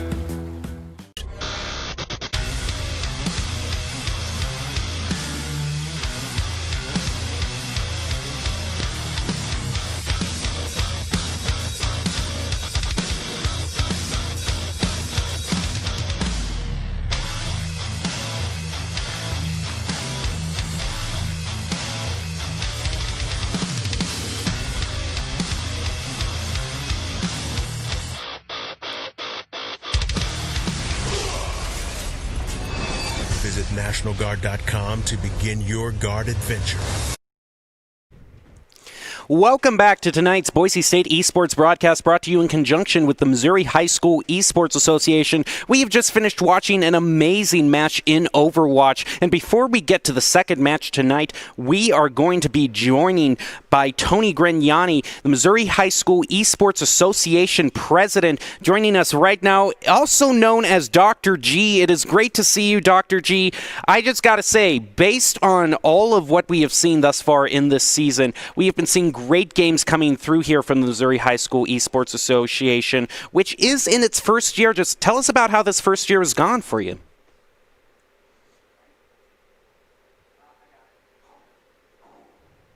Really surprising, because with COVID and other things, we didn't expect to see as much participation as we have been.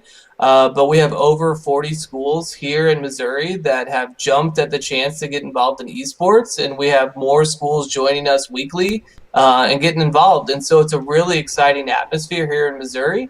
And we are so grateful to Boise State for being able to stream some of these quality matches. I know it means so much to our students and our coaches and our sponsors and everybody who is working so hard to help grow scholastic esports here in the Show Me State.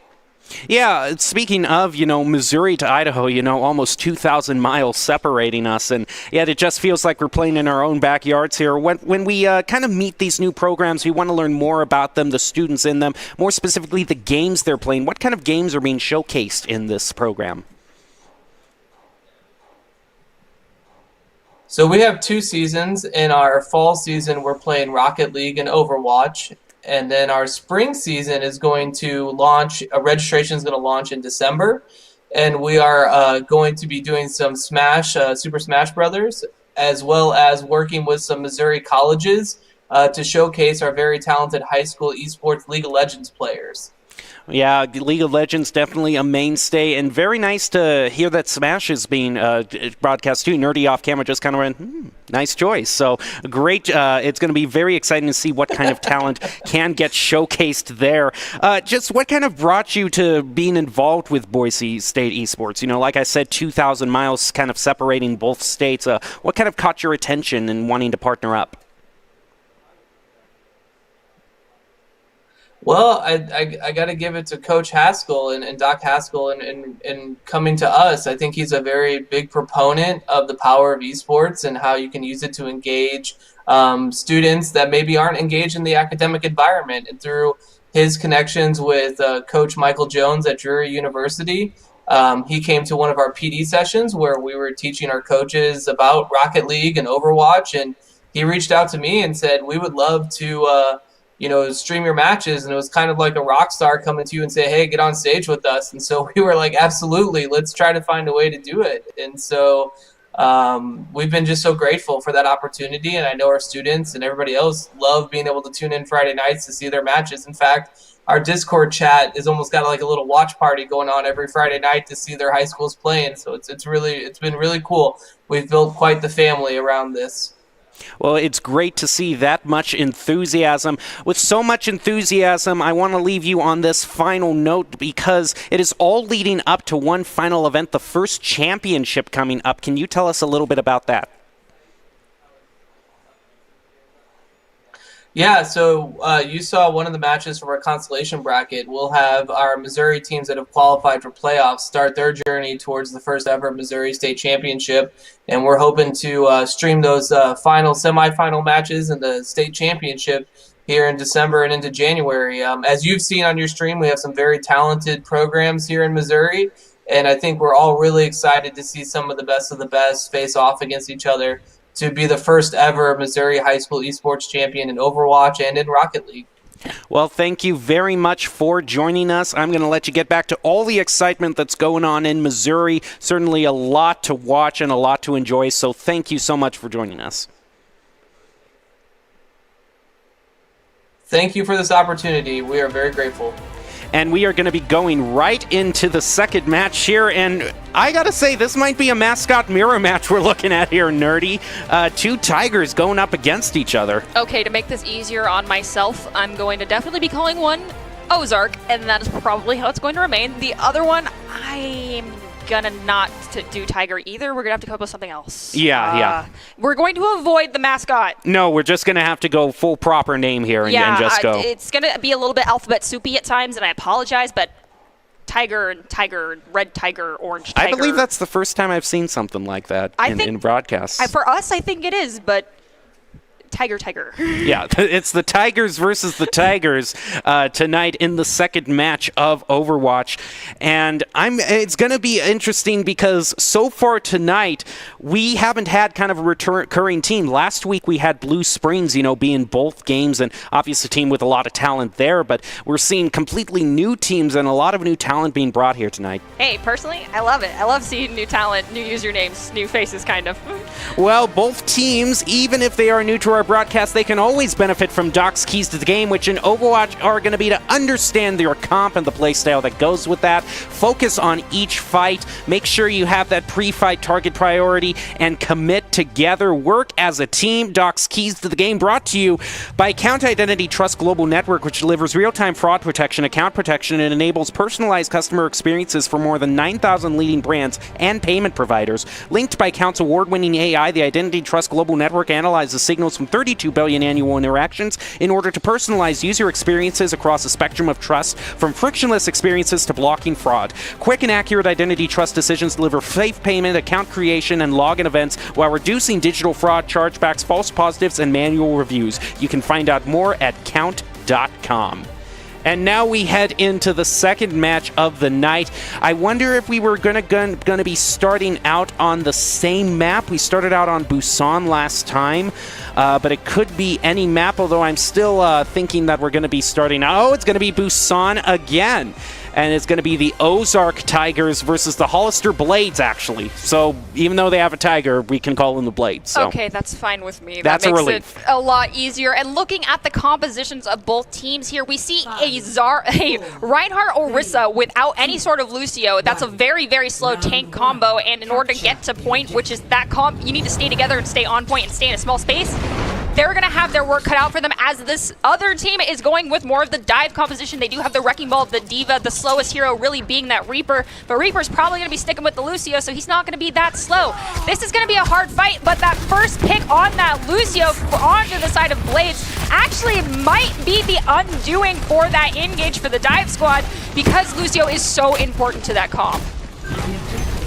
Now Wolfie King is going to be getting the first elimination onto the Mercy for the Blades, putting the Tigers at a slight advantage, allowing them to push through. So even though Hollister managed to get to the point first, it might be a case of slow and steady, but the Reaper is just going to lay right into that Reinhardt, trying to tear through all of that. Health gets taken out by the Junkrat, and now DivaMac is also gotten rid of. Baby Diva is going to be trying to survive on the point, building up charge really fast as all the team members fall around him, with this Junkrat going into 2 more, and is going to be taking out the Baby Diva as well. So unfortunately, right there for Blades, they needed to have cleaned up themselves, so to speak, a little bit faster. There was 3 or 4 staggers on that point after the supports were already gone. The point had already been taken over by the side of the Ozark Tigers. They needed to disengage faster, as that jump tire is going to prevent a whole nother re-engage. The Reaper is putting up a fight. He needs to stop and just die faster. I know it sounds horrible, but you want that ult percentage, but you're given just as much to the enemy team. Instead, just reset, because that extra death from that Wrecking Ball, though he's fast, will add an extra 5% onto the side of Blades right now. Well, not Blades, onto the side of the Ozark Tigers right now because of that extra stagger. And I don't know if I've really seen the Bastion used in this way of trying to use it on attack, just in kind of a normal way. You normally see it, trapped out by the Junkrat trap. Maybe taking a lot of damage, not quite enough to get rid. But we usually see the Bastion used in maybe some sort of cheesy defense strat, or maybe on the pirate ship.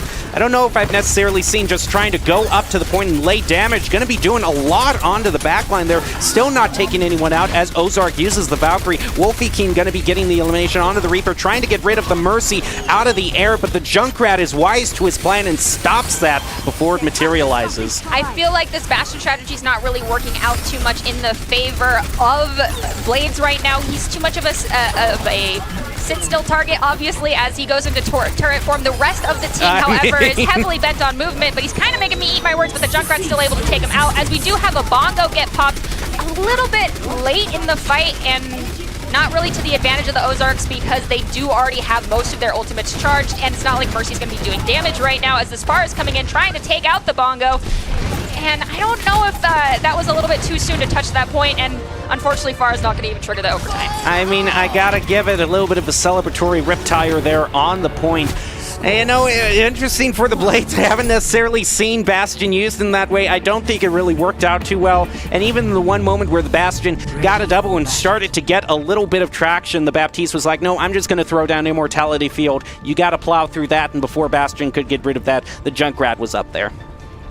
Yeah, I think it might be time to swap off the Bastion, but we're looking at Blade's comp right now, and they are not giving him up. With the composition that they are running currently, they have a Mercy that's requiring to pocket the Pharah. Never mind, that's gone swapped over to a Genji. So now you have a Mercy that's requiring to pocket your Bastion, but you don't have a main tank set up to prevent any sort of damage.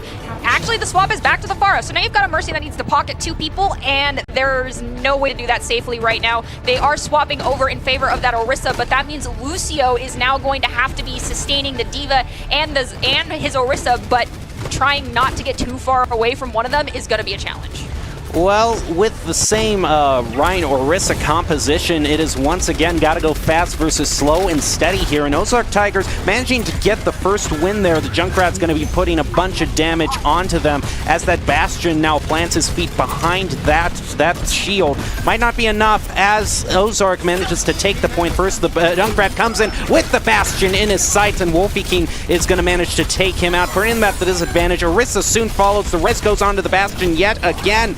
But I don't think it's going to be enough as they go into a soft reset. The D.Va all by herself off to the left there is going to try kind of split pushing here, but still not necessarily getting a whole lot of advantage. And his Junkrat is just way too content to be punishing this Bastion right now. Unfortunately, I feel like for the sides of Blades, they really need to swap off that Bastion. I mean, if you really want that turret, go Torbjorn. We definitely see Goblins do some work on that hero. As we see the J Silly Junk Tire come out, taking out both the Lucio and the Bastion. The Mercy Res is going to be used, but really there shouldn't be an engage right now. They're still down there, Lucio, and they've got some very slow tanks. This Junkrat is also going to take out the Orisa. We hear a Reinhardt going after someone, but he is out of our sights as we see Reaper take out Reaper. The Bastion's once again set up, somehow managing to take out 2 with that extra Mercy boost. But Mercy's also got to be careful right now because she's out in the open with no extra support as we hear the Bongos and Amplification Matrix go up. Bastion is going to go down to the Reinhardt. Mercy is now dangerously low, and I do believe that Ozarks are going to hold the point. You know, I gotta say, for this Bastion who's trying his heart out here, this Baptiste is really kind of being the turd in his punch bowl, really. You know, the first map he says, I'm gonna finally get a double and start getting some momentum, Immortality Field. Second map, I'm gonna get a double here. Now I'm gonna put the window down and just blast you off the point. So I'm not gonna lie, I'm gonna give this Bastion credit for the fact that he's, you know, going full send. Like, if you're gonna do something, don't do it halfway, do it completely. And he's like, I chose Bastion, I'm sticking with Bastion, I'm gonna show you what I can do. And he's trying his hardest. His Mercy's still chilling out on a Valkyrie right now. We could see a possible re-engage with that, as we do have a Wrecking Ball now also on the side of Blades in tandem with that Bastion. But unfortunately, after taking out Baptiste, Bastion's going to go down. The Mercy Res will pick back up Bastion with the Valkyrie engage, but we do have the Earth Shatter chilling out right now for the side of the Ozark Tigers as we hear another Jump Tire that picks up 4! Oh, I think that's point. That is game right there in explosive fashion. The Junkrat, man. Oh no, one's gonna try to someone who is at the Oh, she was in a trap. That's even more painful. Well, that's gonna do it for the Tigers, taking the first victory with ease there. And you know, it really kind of there's a really key point to you know, as we are in this match. Before I want to get to that, of course, you are watching the Tigers versus the Blades in this Missouri High School Esports Association Overwatch match. And, you know, one thing really kind of rang true for me was kind of one of Doc's key pieces of advice was just kept ringing to me throughout that. And that was, you know, especially, you know, you would think, oh, we're finally building up the ultimates for the Blades. But, you know, one of the things that Doc often says is it's not worth keeping, no ultimate is worth being on the wrong comp. Okay, so hear me out. Blades actually did have a very viable comp, but it heavily relied upon communication of their ability usage as well as their in-game engage and pre-fight target focus and knowing who they need to be using, all of which are key terms that Doc mentions before this match even started, because the way that comp is supposed to work out is your Wrecking Ball goes in, and before that pile drive officially happens, when your Wrecking Ball is getting into the air, your Orisa lays down her barrier, Bastion gets set up while everyone's distracted with this Wrecking Ball and just starts laying into the enemy team, and as they get popped up from the pile drive, that extra boost from that Mercy will be able to take them all out, and you just have to make sure that there is an immortality field, you take it out and focus it with your teammates extra fast so that it goes away and doesn't bother anybody. Now I have to wonder, though, if the Blades have, because this is seeming an awful lot like the first match, too, and the fact that both teams that lost in the first match of both of the first game of the first matches tonight, both teams tonight lost, the teams won in pretty convincing fashion on the first map. But last time we saw the other team come back in real fighting form, managing to get a draw and just draw it out through the next two maps. So I would wonder if the Blades might be a similar situation. I mean, we don't know their warm-up schedule. That could have been the equivalency of their warm-up. They might have not been warmed up enough, so to speak, and maybe now they're finally, in the flow, vibing with one another on the same page and are more together now and ready for this next map that they're going to be pulling out, because I do believe it is their pick, technically, if it works how our programs work. I don't know. It could have already been chosen, but there is always room for improvement. There's more to go, there's more to come, and they obviously will have more to show us. Well, I've got some good news and some bad news. So start with the bad news first. The bad news is that the next map is going to be 2CP. It is going to be Temple of Anubis. But the good news is that after that, we have a map that we have not seen yet. It is going to be Gibraltar being brought out in the third map. So we're going to have to look forward to that. But before we can get to that, we've got to eat our broccoli and go with 2CP first on Temple of Anubis. I don't count that as broccoli. I like broccoli. Okay, what would you replace it as then? Let's go with eggplants. Okay, that's fair. That's fair. That's one of those. That's one of those weird fruits where eggplant. It's like I'm a staple in basically every world cuisine, and like here in the U.S., nah. Honestly, I could do without it. I've given it a shot a few times. Me too. It's not my cup of tea. Yep. 2CP also isn't your cup of tea. No, either. and it never will be, as we're going into Temple of Anubis, one of probably my most hated maps. All of the 2CP are my most hated. You'll always hear me say that. Then once again, we are seeing this Reinhardt-Orisa combo. But it's working out. Yeah, it's working. So I don't really know what to suggest over here to the side of Blades to counter it. They're going with this Wrecking Ball pick again, but they really need to coordinate with their Genji and their D.Va this time if they're going to make this play work. The D.Va is going to be going back for a little bit of health, and they're not deciding to push through quite yet. I don't know exactly what they're waiting for. Flame Strike comes out there, and now one of their members just kind of dives up into the left and is going to pay for it, and gets trapped in the Junkrat trap as well. The D.Va gets so much damage pushed onto her, and now manages to get through. Now they're going up the left ramp here. Going to try to be pushing through into the background. Gets rid of a steel trap, but is that going to be the only elimination thus far? The D.Va mech goes down as the Junkrat just picks up where he left off last time, just plowing right into this Genji, getting rid of the D.Va mech as well. The Reaper comes right up, trying to lay into the Orisa, not being too successful in that. As the eliminations continue with Wolfie King taking out that Reaper, charging right into the remaining members of the Blades, and this is not going well, this push. All right, so when we're looking at the Blades comp right now, their issue is sustainability. Their supports are not able to get past the double barrier right now that they're dealing with from the side of the Tigers in order to heal their teammates. So they need to swap off the Mercy and off the Baptiste in favor of something more like well, actually they can keep the Bat, but they should swap over to a Zenyatta and not have that Mercy for extra shield piercing damage, and so they can heal through shields and keep everyone alive for a little bit extra sustain. As we do see right now, this fight that's going on point is getting cleaned up really quickly with this Junkrat damage that is being unrelenting. He's also chilling out on a tire. I don't think we'll see it this fight, but we'll see it probably very soon. Test uses another mine there. He has been insane on this mine. I gotta say, with Junkrat being my favorite hero in the game, this has been some of the most entertaining gameplay I've seen from him, as he takes out the Mercy as well. Gonna get the D.Va right up in his face. It's not gonna be a problem for him. He just takes out the mech, and the baby D.Va manages to live for another day, as the Reaper goes onto the point all by himself, or just not, unless you're trying to stall out for time. Just looks a little screwy to me. Unfortunately, that is something that you learn with time, is learning when to give up and reset. And resetting is not something that I myself became super familiar and good at doing. Probably until my second semester playing for our Overwatch team, so I can't hold it against anybody that they are slow to reset or having a hard time doing it right now, especially when you're kind of just being a toy to this Junkrat, because gosh dang it, those landmines send you flying and you have no control over it, and it is not fun. Well, it also doesn't help, like, if you look up top Overwatch plays, you're going to definitely see some like those 1v6 complete turnaround. What is this? Junkrat, look at him! It's just rude! It is just, oh my goodness! Stop it. Stop it. Oh, this is just rude at this point. I'm channeling Chizu. Junkrat, go to your room, okay? Go to your room and think about what you've done, because that is just brutal into the Blades, which just can't get their footing. Now, their Junkrat does have a Riptire, so if he manages to respond with just as good a Riptire, I'll be happy. Before he can do, though, he gets taken out by the other Junkrat. Mercy does get to res the Baptiste, but they're still at this disadvantage, which just allows the Junkrat to keep going on. Now, this Bastion, I gotta say, Esports is really good on this Bastion.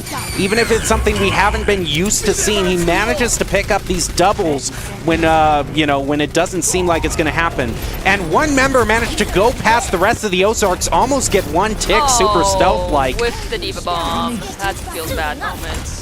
And it looks like we have a Wrecking Ball just trying to spin to win. Sometimes it works. Sometimes the spin it to win it method does work out in your favor. Unfortunately, in this case, because I don't feel like he's going to be helping his team out with target focus, I'm not going to foresee it working out in his favor, as this Diva's trying to battle out against an Orisa. She probably has a little bit more health. Do some melee damage there, little Diva, and you might be able to take her out. Use your Pew Pew. I don't know if you've been demexed yet. Use that Bunny Blaster. Ah, dang it. The Orisa actually did take out the Diva. Junkrat's taking out Mercy. The Reinhardt Earthshatter's coming out. Down goes Wrecking Ball, and it looks like the Tigers held out point A. No percents going over to the side of Blades. Another celebratory Riptire. He likes using those. He's getting a lot of Riptires. I have not seen a Riptire that's below, I think, a triple. All of them have been at least triples, I think. Probably play of the game is that quad. Yeah, that is probably play of the game. All right, so going into this new fight, because this is always a new game, fresh. Neither team has any score. That's how you need to look at this. Just remember that. For any players that are currently listening, I know how you're feeling right now. I have been there. Just take a deep breath. The score is 0-0. Right now, for the side of Blades, their only goal should be to get together and not let anybody touch that point. If the other team could do it to them, they can do it right back. It's very winnable. They could draw this out. They need to work together and utilize their abilities properly and communicate what they are doing with one another. I have faith. You can do it. Pull out a big surprise. And unfortunately, I'm looking at the Tigers comp right now, and I'm seeing someone pull out a Roadhog. And if this is the same experience we had earlier, this could be really sad, and my heart might be broken. I know this is off topic, but while you were looking at the Tigers comp, I was looking at that Murloc on the side of the base there. I got to applaud the cameraman for highlighting that. That's one of my favorite parts of this map. It's the saving grace of Temple of Anubis, is that Murloc. If you say so, I don't count any part of this map as its saving grace. My goodness, it's like with the red hot intensity of 1,000 burning suns. I don't like 2CP. Well, maybe Hollister can like it a little bit better if they manage to hold them. But Ozark only needs to get one tick on here, and it's going to be a 2-0 lead for them going into match point. Now, Bastion is going to be used here behind the shield, trying to push some damage on there. Takes a bit. It's going to go back. The Symmetra teleport. That TP is not in the right spot. I am over here cringing and crying, because if you're running this type of cheese strat, you need to be back on point and using the high grounds on the left side and the right side so that you're swapping between two high grounds that are very far apart. Those TPs are too gosh darn close to keep your team alive. This is going to work for one fight, but it's not going to work for more than maybe two. Well, the Bastion still alive, is going to go up to the second level here. Nope, goes back down, gets right in their faces as the Reinhardt just charges into him. Now that he's gone, it might just fall like dominoes, but Ozark still hasn't managed to push past this choke. So Hollister managing to hold them for at least a minute here. Now going to have the Riptire Ozark does, and these Riptires have been so brutal. They're all lined up, too. They're all the like bowling right pins. There. The Baptiste is gone. She's already gone. I don't even know if he's going to use the Riptire. He might flex and not even use it and then use it afterwards. Never mind. He's going to make me eat my words as I'm saying them. Going after that Torbjorn. Oh, hey, they pulled out a Torb. Well, they're going for a double turret strat, I guess. Gets caught in that trap, and that is gonna be that. With quick and convincing fashion, the Tigers pull out to another victory, going 2-0. And in this match, the Tigers versus the Blade for the Missouri High School Esports Association in Overwatch. This is Tigers are running away with it. Yes. Is this best of 3 or is this best of 5? Best of 5. And basically, we're going to take a little bit of a break from that, kind of regain our bearings, because, of course, to remind that, it's been a tough match for the Blades thus far, and 2020 has been a tough year in general. And so to get through both of those things, the Respawn is going to make everything better by giving away 250 gaming chairs to 18 different collegiate and high school programs. To submit a video, please submit a video showing how the Respawn gaming chairs will transform your program. You can go out to @FuseOfficial on Twitter for more information, or to the URL that you see there, efuse.gg/0/12 days of Respawn. Alphabet soup. Alphabet soup. And they do increase your accuracy, so do it. You should definitely. I mean, it'll take 10 minutes. Just fill out the form. So the next map that we are going on to is Gibraltar, which is one that we have not seen at all. So Okay. Tell us all about it. I have many words for this one. Okay, so we've been seeing this Bastion getting consistently pulled out, and if there is a map that actually can play into a pirate ship / protect the president style of gameplay, it is Watchpoint Gibraltar. You get your booties on that point. You pull out the same strat that Boise State pulled out on Junkertown my first year when I couldn't see anything. If anyone remembers that game, it was horrifying. You get an Orisa and a Reinhardt. You protect that Bastion like he is your firstborn child. You get that Mercy on the point. You either get an Ana or a Baptiste or a Brigitte, and you all just hunker down and just stay there. It's as simple as that.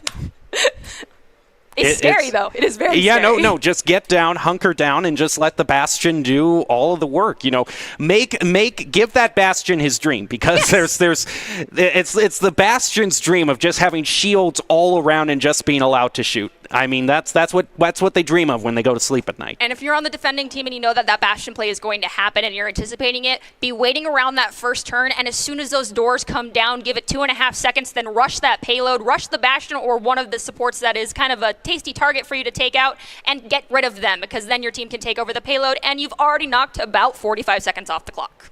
Well, that has been Nerdy's Keys to the Game for Gibraltar, saved up all season, because this is the first time we're actually seeing it, and we're almost through November, so it's just great. You know what I just realized, though, Nerdy? Another week. This is a 4-week streak of not seeing Kings Row at all at high school levels. So there is that. That's the balance to having 2 CP. You know what I mean? Is that we haven't seen Kings Row at all. I would prefer Kings Row. Well, then. Yeah. That is how much you dislike 2CP. It is that hard of a deep of a hatred for 2CP that I would rather have Scrims Row, one of the cheesiest, most meme maps possible, over 2CP. Well, we can move past that now. We're done with that for the night, so we've gotten through that, and now we move on to Gibraltar. And as we predicted, we do have Blades pulling out that Bastion once again, but they are not going with a double shield strat, so there's not going to be a hunkering down on that payload. Maybe we can predict this Bastion playing with the pro gamer move and not playing on payload and playing more with his Sigma while Baptiste and maybe someone else chills out on payload. That would be ideal, but your Wrecking Ball is going to have to be doing a lot of distracting, and your Mercy is going to be having to be very, very careful. You know what I just realized? I cannot believe that I didn't realize it until now. They're gamer tags. They're just 1, 2, 3, 4, 5, and 6. It's HSDE Esports 1, 2, 3, 4, 5, and 6 on all of them. Oh, so their school got them accounts. That's actually really awesome and a really smart move to prevent people from scouting. Yeah, it is. It is the first time we've seen it, I bet. And I gotta say, 3 has been so good on that Bastion that if they were able to get a pirate ship, I would love to see what his performance is on this, because despite everything that's been happening, he still manages to get some mileage out of that Bastion. Yeah, right? He is getting mileage, but that payload's not getting mileage. No, it's not. And like I said, if you're predicting that Bastion play, the counter strat is to take the fight on the payload. Don't let him get set up, and that's exactly what's happening. He can't get out of the spawn door right now. There isn't enough target focus and enough damage coming out from the side of Blades right now to take out either of these shields. So the Tigers are kind of just chilling. Yeah, they're just kind of resting. Now they go toward the point, the Blades do.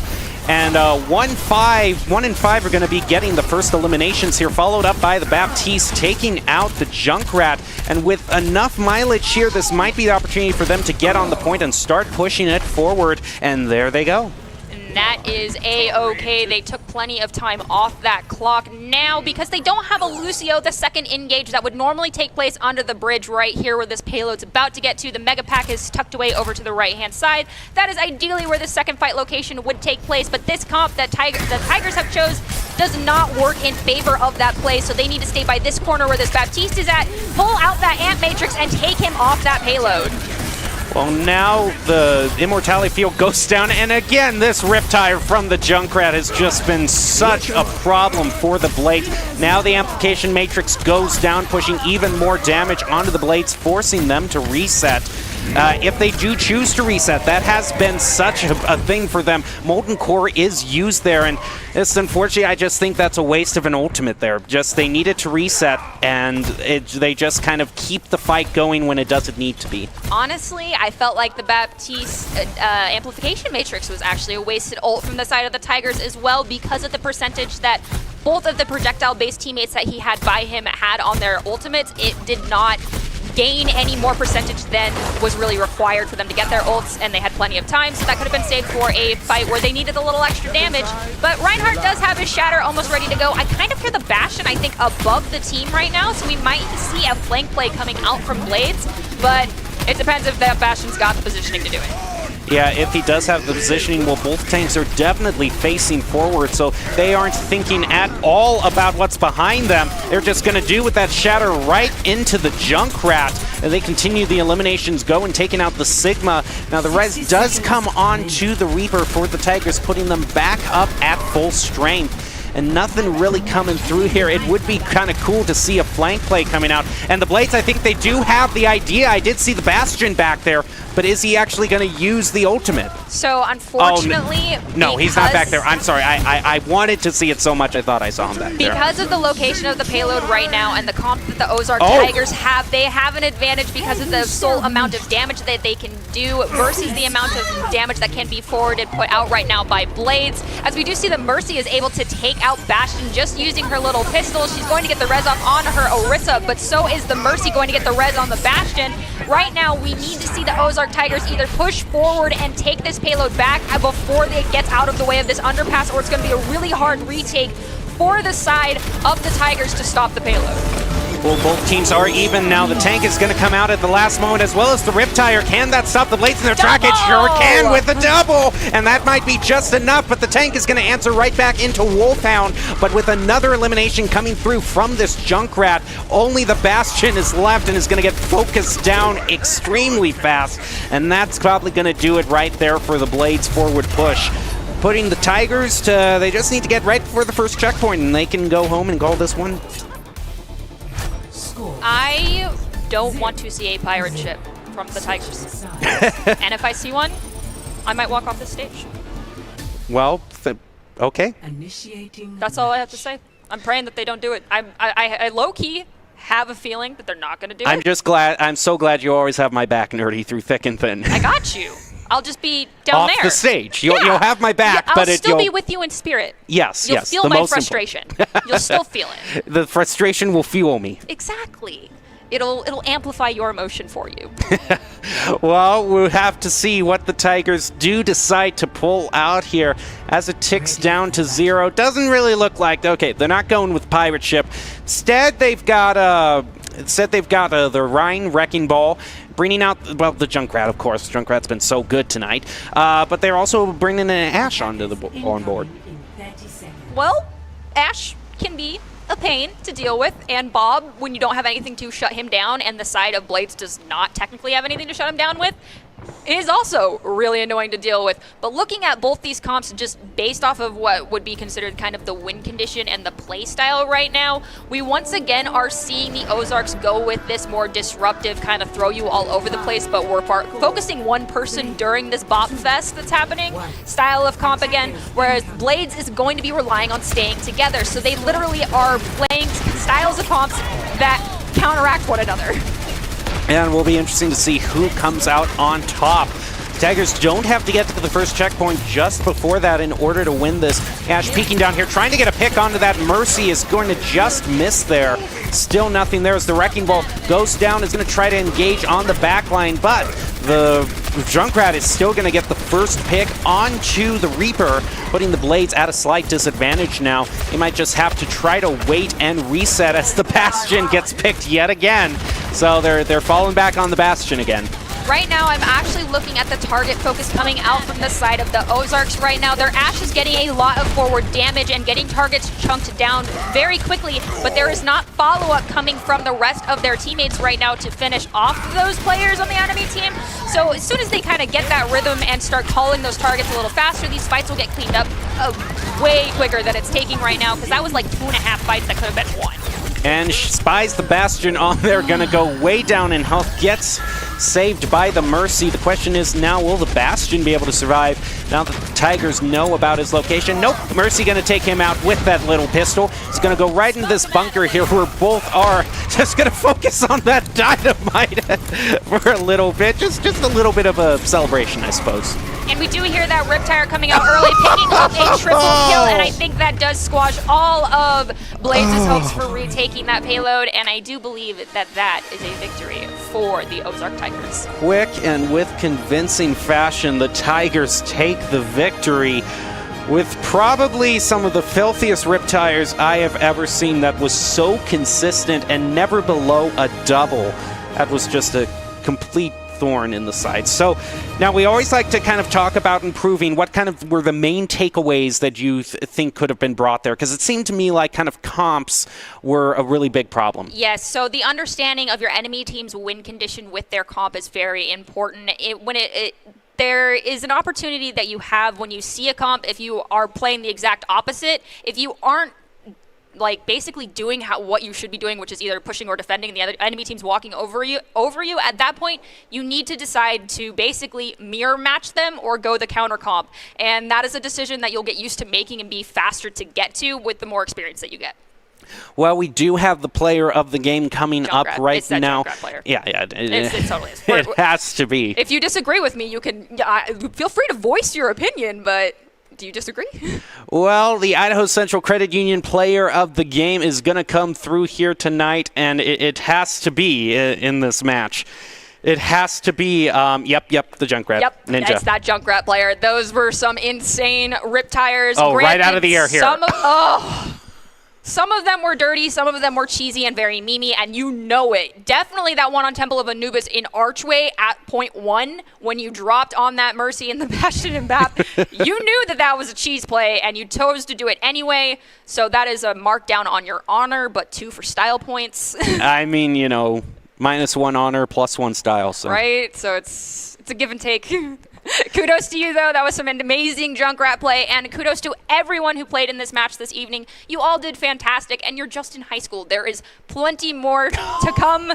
There's the 4 right there. Ow. And then he even got the Reaper. I didn't even notice that much. Oh, okay, he's dirty. But we get it. Everybody has, this is just high school. There's so much more to come. Keep practicing, keep focusing. I'm excited to see what you guys are able to bring to the table next week and in the future, as this is just kind of the beginning of all of the seasons that you guys will be playing in. Well, the player of the game brought to you by Idaho Central Credit Union, who believes a great player makes a team more successful, just like Idaho Central's helping members achieve financial success. Ninja is going to be, or Nimjam CVI is going to be your player of the game, and here it is. Yep, this is it. This is that cheeky Mimi play. He even, he shakes his, right there. He knew it. He shook his head right there. He was like, come on, man, that was just too easy. Yep. You chose to do the easy play, too, Wow, this just every Junkrat stream right here. For real, that was some great Junkrat play. I can't argue it, but I am still going to give you a little flack. Finding out the Torbjorn for the style points. Okay, so he did get a single one. That was the only single he got, but it was specifically to catch out the Torbjorn. Well, that is going to do it for Overwatch tonight, but we are sticking around for Rocket League, which is coming up next. The first Rocket League match we are seeing on the high school level, and it's going to be here tonight, so you're going to definitely want to stay tuned for that. But of course, we're going to leave you with the Idaho Army National Guard top 5 plays of the game, brought to you by the Idaho Army National Guard, who invites you to take take your critical thinking skills into real time with 10 positions offering a $20,000 bonus and your degree of choice paid for. The Idaho Army National Guard is one of the best teams to join out there. You can reach out to them at iGuard Gaming on Twitch. We'll be back with Rocket League. Enjoy these top 5 plays of the game. Of course, you are watching the Tigers versus the Blades in this Missouri High School Esports Association Overwatch match. They're definitely facing forward, so they aren't thinking at all about what's behind them. They're just going to do with that shatter right into the Junkrat, and they continue the eliminations going, taking out the Sigma. Now the res does... The Tigers are kind of just chilling. Yeah, they're just kind of resting. Now they go toward the point, the Blades do. And 1 and 5 are going to be getting the first eliminations here, followed up by the Baptiste taking out the Junkrat. And with enough mileage here, this might be the opportunity for them to get on the point and start pushing it forward. Reaper trying to get rid of the Mercy out of the air, but the Junkrat is wise to his plan and stops that before it materializes. I feel like this Bastion strategy is not really working out too much in the favor of Blades right now. He's too much of a sit-still target, obviously, as he goes into turret form. The rest of the team, however, is heavily bent on movement, but he's kind of in his favor as this D.Va is trying to battle out against an Orisa. She probably has a little bit more health. Do some melee damage there, little D.Va, and you might be able to take her out. Use your pew-pew. I don't know if you've been demexed yet. Use that bunny blaster. Ah, dang it. The Orisa actually did take out the D.Va. Junkrat's taking out Mercy. The Reinhardt Earthshatter's coming out. Down goes Wrecking Ball, and it looks like the Tigers held out point A. No percent. Boy, to the Junkrat, because gosh dang it, those landmines send you flying and you have no control over it, and it is not fun. Well, it also doesn't help, like, if you look up top Overwatch plays, you're going to definitely see some of, like, those 1v6 complete turnaround. What is this? Junkrat, look at him! It's just rude! It is just, oh my goodness! Stop it. Stop it. Oh.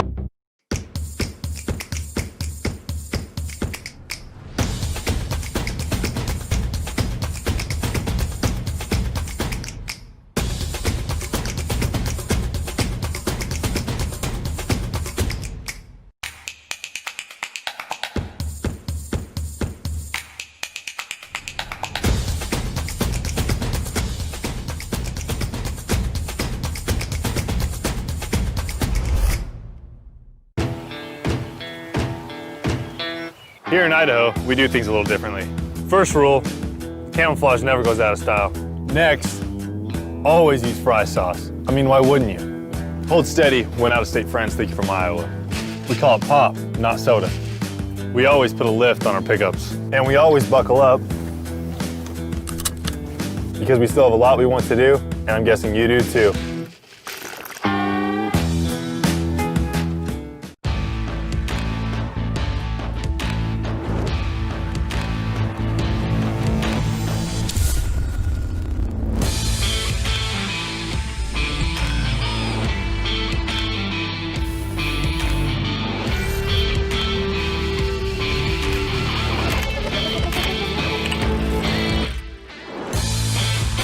Legendary parts for legendary wins.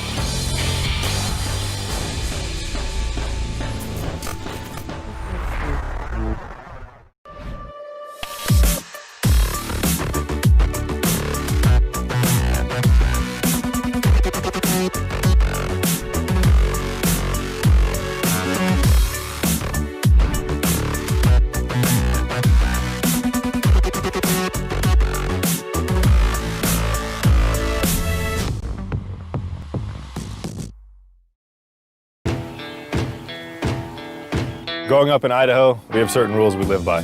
Hold steady when out-of-state friends think you're from Iowa. And always buckle up. Seatbelts save lives. That's a rule we can all live by.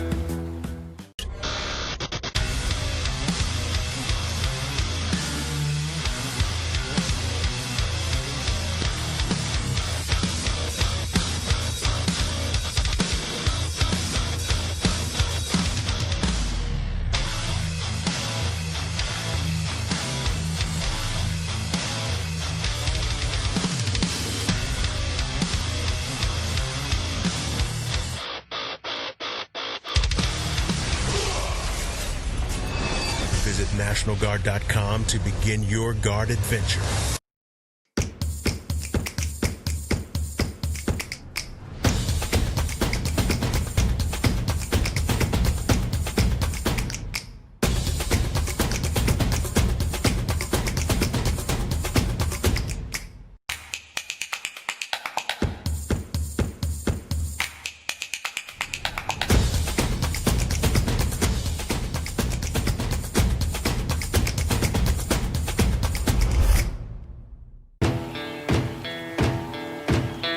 Here in Idaho, we do things a little differently.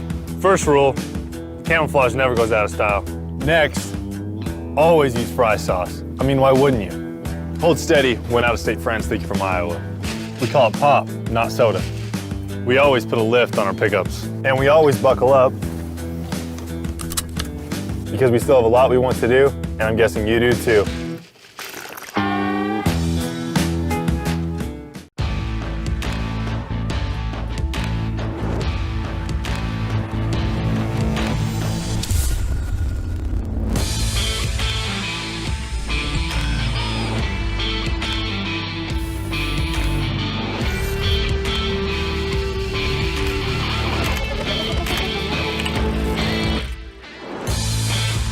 Legendary parts for legendary wins.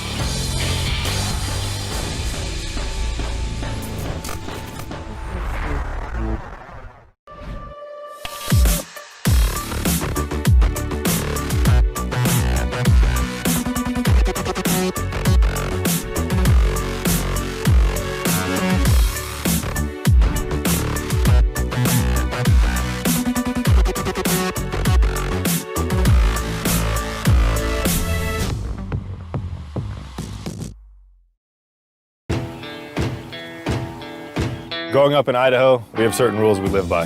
Hold steady when out-of-state friends think you're from Iowa. And always buckle up. Seatbelts save lives. That's a rule we can all live by.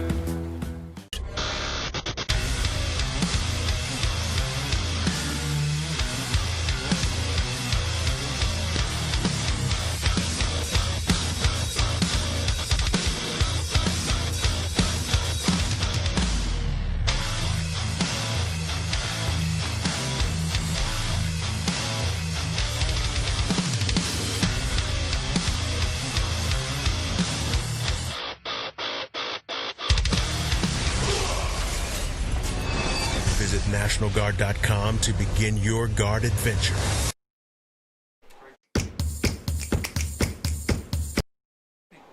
Welcome back to tonight's Boise State Esports broadcast. Now we take you to Rocket League with an entirely new high school esports association, this time out of Washington State. And we have Rocket League coming up for you. First, just kind of a quick look around the arena here at the great setup we have going on here tonight. And also in the arena joining me, of course, I still have Madison Nerdy Bird Benj to help call this meeting for Cedro Rowley versus the Troy Warriors. And Nerdy, I gotta say, this is sort of a bit of a homecoming for you with the being out of Washington State and finally showcasing esports out of there. Okay, so I'm really excited because this is an organization and a tournament that's coming from Washington. For anyone that does not know, I am Washington born and raised from Spokane, and that is like the home is where the heart is, so to speak. So I, of course, want to be rooting more for my Washington schools. However, one of the teams this evening is coming from the North Idaho Panhandle area, and they are hailing from Troy, which is actually closer to where I live than the school that's from Washington State. So I'm going to be rooting for them a little bit more. I'm sorry, I know I'm betraying my hometown, but I mean, I could have met these people at one point. I gotta support them. You know, the odds of encounter with someone who lives closer to me is higher. Mm-hmm. Well, Cedro Woolley, the team from Washington is actually kind of near toward Mount Baker, still in the Puget Sound area. So really, even though Troy is kind of in Idaho, it's more kind of the geographical divide. If you grew up in Oregon or Washington, you know what I'm talking about. The difference of just the Cascades. Being west of the Cascades and east of the Cascades. You know, it's kind of worlds apart in just the climate, the culture, just kind of everything there. The rain. The rain, yes. So we're kind of getting both kind of sides, you know, kind of both sides of Washington, even though one's in Idaho, you know, kind of the western side and the eastern side. They're both gorgeous nonetheless, and this is, for at least as far as I'm aware, kind of like the first real organized Rocket League event coming out of the Washington High School and North Idaho High School area. So this is kind of going to set the bar for what we'll be expecting for the remainder of like the time that we'll be able to broadcast this. I'm super excited. As you guys know, this Rocket League is not my game of expertise, but I absolutely adore it because it is so fun to watch, and I do have a love-hate relationship with soccer since I was a child, so I sometimes understand what's going on. Well, one thing that is easy to understand no matter who you are is how good these teams have been doing, because one of these teams that has been playing has been undefeated so far, and the other has only lost one game in their high school season. So I can't kind of necessarily think of a better matchup going in to showcase the talent coming out of Washington high schools, because this is going to be a good one in Rocket League, and we have so much to showcase for you, so much exciting. And of course, whether it's going to be high school or collegiate Rocket League, we're going to be looking out for the same kind of things. We're going to be looking out for how well that side control is on both sides. We're going to be looking at... You seem very concerned about something. I am, because I don't want anybody to tell me which team has which standing right now, because I want to go into this blind, but I have a horrible hunch that I know who's actually like kind of undefeated right now. So... yeah. Well, I'll just say the only thing that you won't go into the game blind with are Doc's keys to the game, because those need to be in your mind no matter what the situation. And Doc's keys to the game in Rocket League are going to be play fast, maintain side control, have your confident callouts, and lay those demos. That's Doc's keys to the game, brought to you by Count Identity Trust Global Network, which delivers real-time fraud protection, account protection, and enables personalized customer experiences for more than 9,000 leading brands and payment providers. Linked by Account's award-winning AI, the Identity Trust Global Network analyzes signals from 32 billion annual interactions in order to personalize user experiences across a spectrum of trust. From frictionless experiences to blocking fraud, quick and accurate identity trust decisions deliver safe payment, account creation, and login events while reducing digital fraud, chargebacks, false positive, and manual reviews. Count.com for more information. And do you want to hear which team is coming in undefeated, or do you... Okay. No, please no. Please, I'm begging you. Okay. I have it right here in front of me. Thank you. Don't spoil it, because I honestly, I'm going to say this now. I feel like we're going to be able to set the pace for this match based off of the kickoff when you're dealing with this level of gameplay, but we'll have to wait and see. Well, to give you a little bit more context, this game is the final regular season matchup for the Scholastic Tournament, the Rocket League tournament that they are in. So this was kind of the culmination of a bunch of things, and ooh, is that a new overlay I see, Nerdy? Yes, so Doc has been working on this surprise for all of us, so we can actually see the players' stats as they happen already in the system, so we know exactly who we're looking at. No more struggling and squinting at the screen for me. Well, also a great addition to this new overlay is the boost levels that you see for both teams. So you'll be able to see how well each team is doing with their boost management, how much they're being starved of their boosts. A lot of great information. But the most important information right now is that Sidro Woolley has already managed to get a 1-0 lead less than a minute into this match.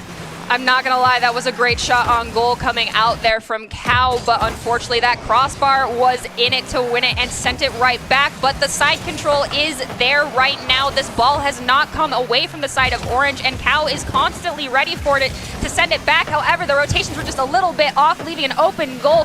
Fleeky tried to get down there, but it got sent away, but it's now a double team on the goal right now. Bull is going to try and get this ball away from the goal. He's managing to do it, but it's getting sent back, and a demolition's going to come out as Fleeky has this ball in the corner, but he's got two of the blue side on him right now. I don't think he's going to keep control. Did you see that bomb graphic come out right on the side of Ashton right there? That is so smooth. I'm loving everything about this.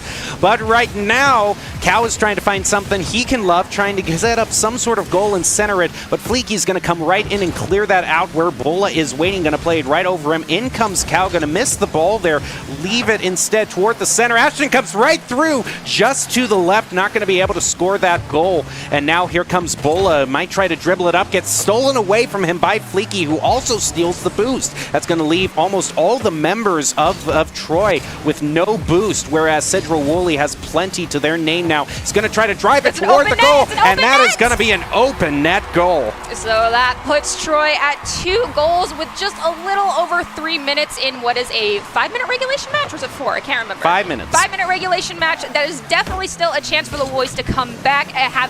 Getting 2 goals scored in a short amount of time is not unheard of, so we'll have to wait and see how this plays out, as there's another shot on goal coming out this time for the side of Troy, and so now it is 1-2. Wait, are those scores right? I feel like I'm flopping this. Yeah. Troy has 1 and Cedral Woolley has 2. The Warriors trying to rally some sort of comeback, need to find the equalizer now. Sunburst steals it away right above the goal. It is not going to have a follow-up though, because Fleeky is now going to clear it off into the left, continue trying to clear it. Cal steals it away from him and is going to push it back toward the center, where Arzawa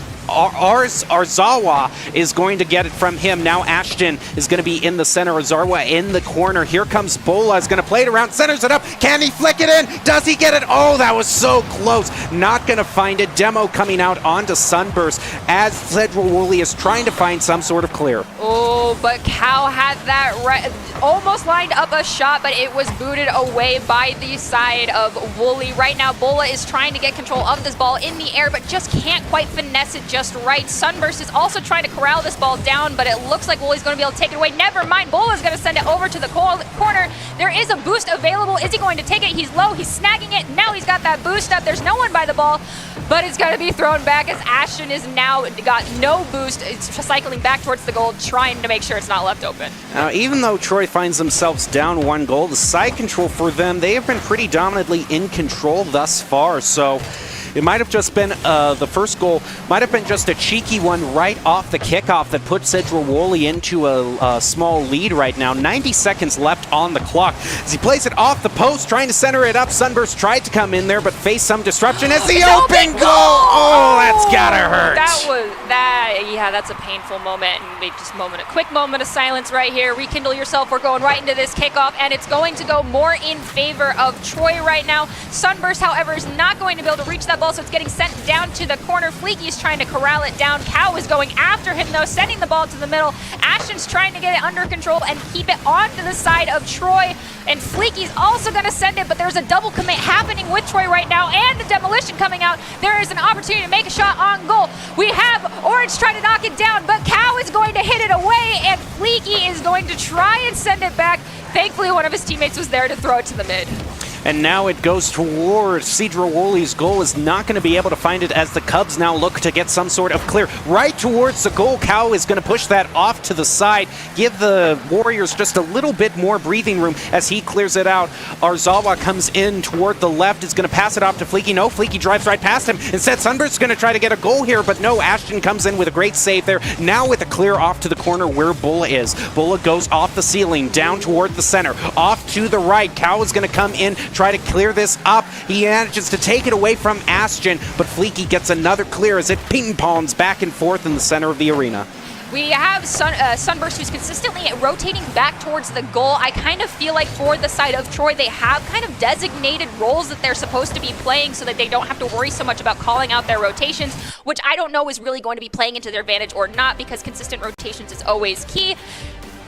But you know, things change. Yep, and as the clock hits 0, that puts Cedral Woolley with the first victory. You are watching Cedral Woolley versus Troy in the Washington State high school matchups from the fall tournament that they have going on there. And that was very interesting because even though Cedral Woolley pulled out the victory, we did see Troy in control of the ball much more often. So I would have to wonder if the game might have actually was decided by two things. The first thing was kind of a kickoff goal that was at the very beginning that we didn't kind of get to see. But what we did see also was just a gap in the defense from Troy, an open goal that they left open.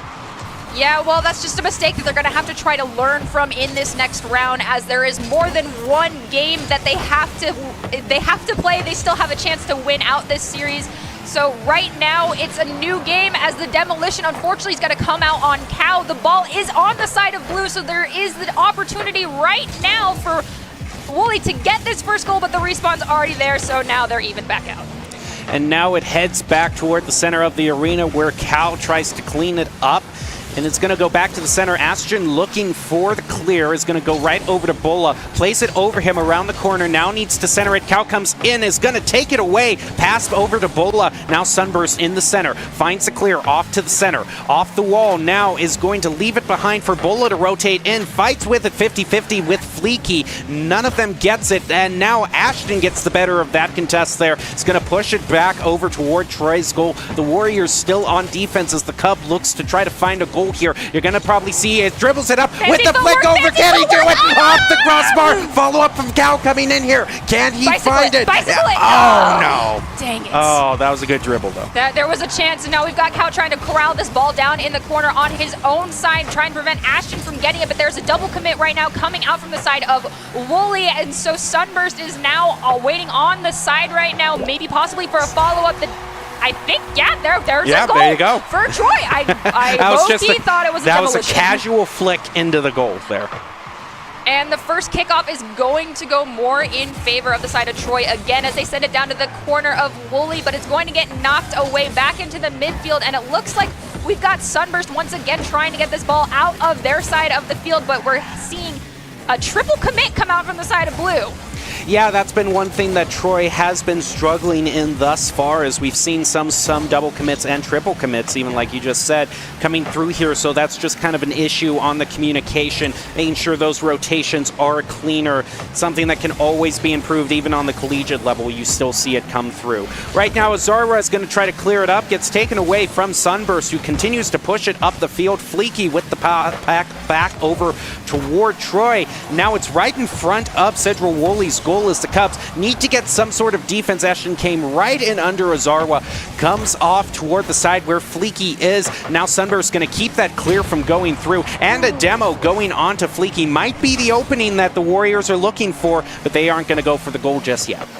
Right now, we've got just under 2 minutes and 30 seconds remaining, and only one team has scored a goal. That is a very good sign for both of these teams right now because it shows how equally matched they are. There's some minor tweaking that one side needs to do in order to come out on top. They just need to figure out what that tweak is, as we see a shot on goal from Fleeky, but that crossbar is going to be his worst enemy and send it away. And we do see Bola trying to get the ball over to the side of Wooly, but it's going to be sent back, and Sunburst is once again going to have to be the one to send this ball away, but Cow thankfully is going to be able to back them up.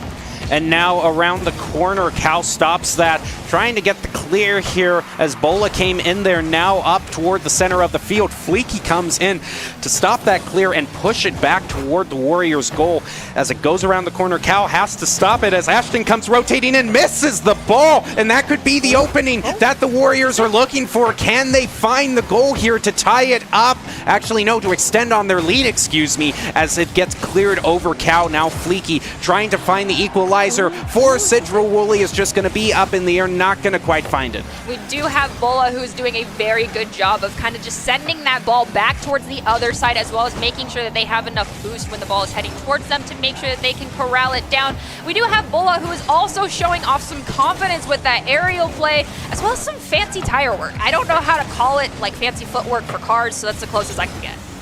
And now the shot on goal is going to be coming here through from Ashton, is going to be denied with a save there from the Warriors. In comes Azara trying to keep the play alive. There goes Cow, ball right in front of the goal. Shot on goal from Fleeky. Just didn't quite hit. Oh, there you go. The follow-up from Azara is going to equalize it with less than a minute on the clock. I don't know what happened, but it definitely seemed like Wooly realized they needed to start boost starving the side of Troy, because that's exactly what they did, leaving Cow dead in the water, allowing for that goal opportunity to open up. If they can keep doing that, they may be able to score one more goal to prevent this from going into overtime. But if that timer does run out, we will go into a golden goal situation, which I will not complain about.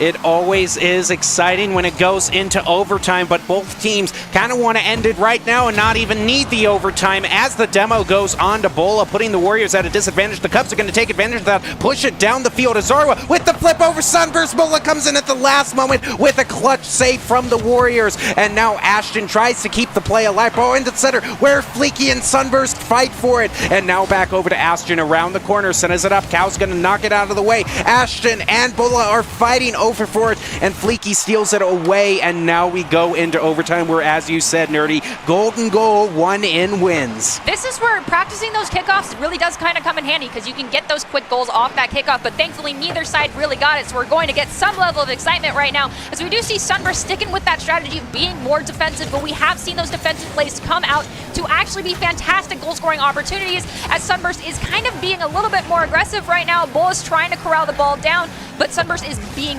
very cognizant of where it's at and staying by that goal to make sure they don't leave it open for an easy target.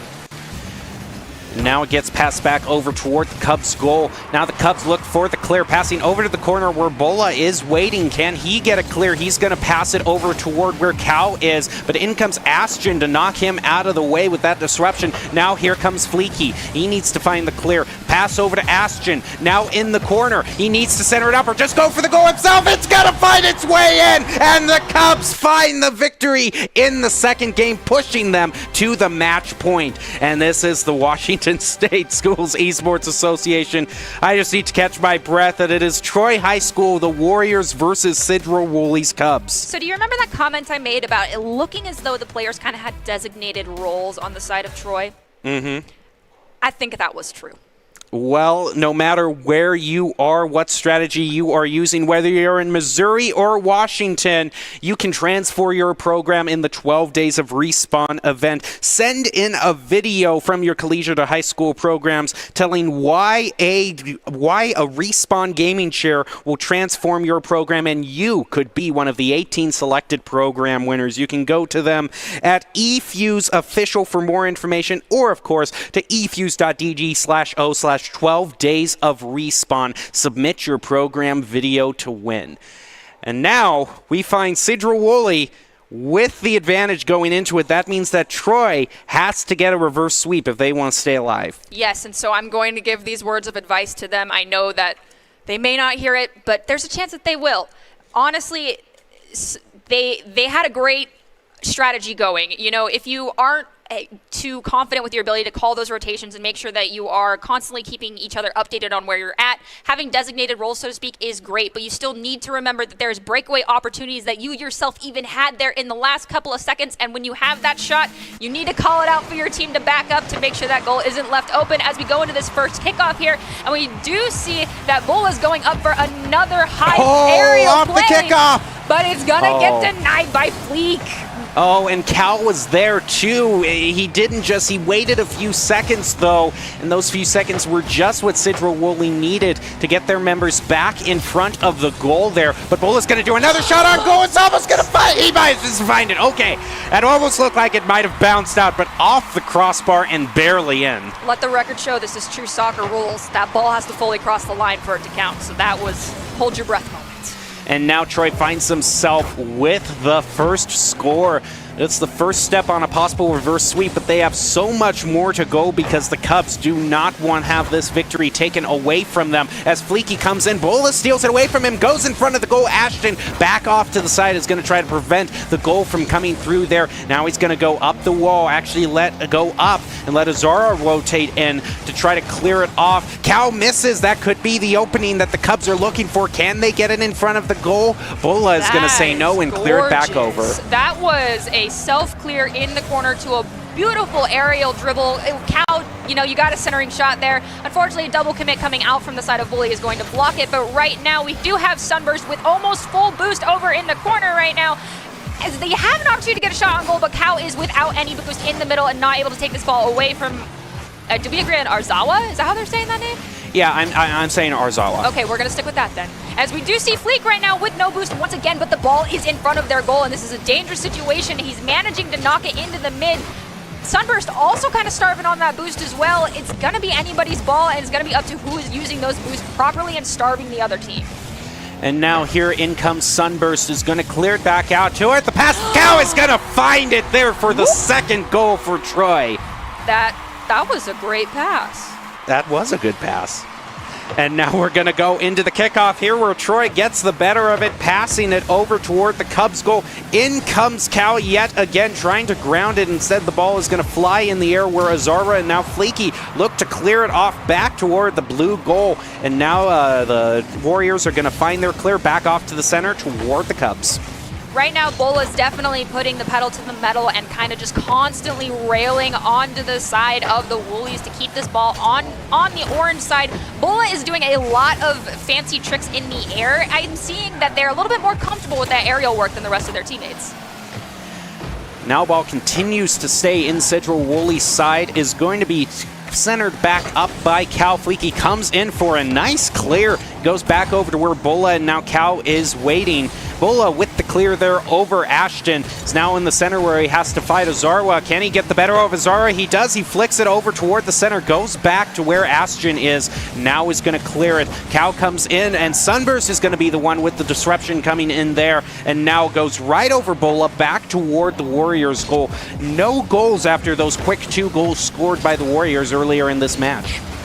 I feel like those 2 goals were a little bit of a slip-up really coming from Central Woolley. Their rotations and the way that they are passing and opening up these lanes for one another are actually very clean from what I'm seeing, as we see this demolition also come out on Cal, which might open up an opportunity for a shot on goal. Never mind, he's already back, as we do see Ashton trying to get advantage of this ball, but Cal once again just trying and controlling this side of the field, making sure that his team does not have to worry about it. Fleeky has a shot on goal. It's right there, but there's no one to follow it up and send it to mid, with the demolition coming out right now onto Sunburst, so their defender is down for Troy. This could be the shot right now that Woolley needs to score, but it's just not. They're not going to find it, as Bola is taking the ball to the mid. It's at the goal, but it just misses to the left. And now Fleeky is going to clear it with the pass over to Ashton, goes over to the other side of the field, where Bola is going to come right in there. Try to get the clear, isn't going to find it, so now Sunburst comes rushing in. Unfortunately, has no boost right now, so he might just have to rotate out. Goes back to collect some, where Bola rotates up toward the center. And it's going to find the goal, pushing Troy up to a 3-0 lead.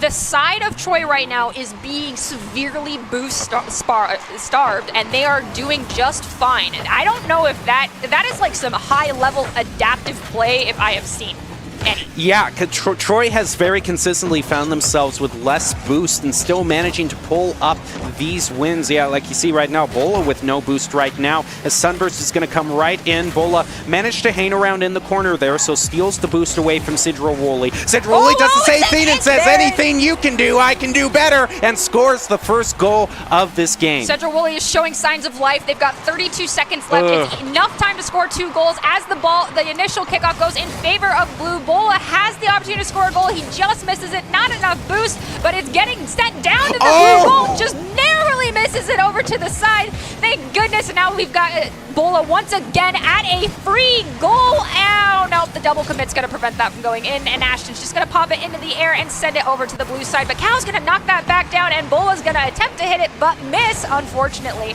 And it looks like it's going to be sent to the side of blue. Yep, it looks like Troy is going to get their first win of this match, keeping their hopes alive and making this a 2-1 match overall. As I said earlier, you are watching this Washington State Scholastic Esports Tournament event in conjunction with Boise State Esports. I'm your host, Jacob Palmer, joined by Madison Nerdy Bird Benj over there on the other side of the studio. And this is turning out to be quite an intense match. As I said, one of the teams entering came in here undefeated, whereas the other team had only lost 1 game. And we are definitely seeing that come through here in what is a very close match between these 2 teams. Don't tell me who it is. I'm not going to tell you. I'm afraid that it's just going to slip out, like you're just like, you're reading your notes and it by default or just autopilot it, and you read it all, and then you just look at me and my heart is broken and I'm crying over here because you soiled it. My heart's broken that you have so little faith. Okay, that's also fair. Yeah.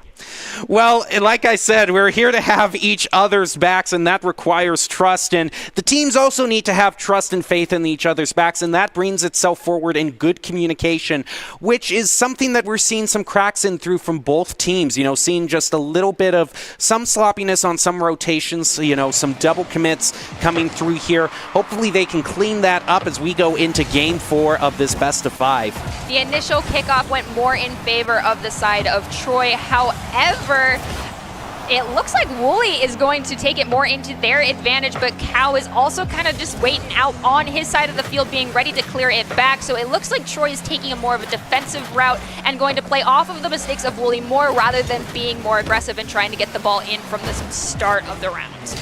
Well, Troy does manage to have great side control thus far through 30 seconds ever since the kickoff started. It's right in front. Can one of them clean it up? And Sunburst comes in just a little bit too late as Bull has to go back, get some boost. Now this is the opening that the Cubs might need in order to try to clear it out. Fleeky comes right in there, pushes it toward the center, but Sunburst is waiting back there to push it back toward the goal. Now Bola with the centering shot in front of the goal. The demo coming on to Azarwa, but is not going to find a goal, and that is a great clear there. Back over toward the Warriors side, where now the Cubs are looking for a goal of their own.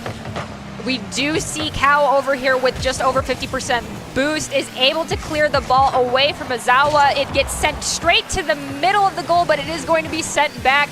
It looks like Cow is doing a great job of maintaining, well, Bull is doing a great job of maintaining their boost and starving the side of Wooly right now, as Bull is trying to get this ball into the middle, but it's going to be smacked away. But Sunburst is going to try and knack it. Not quite going to get it, but thankfully Cow was waiting behind them to save that.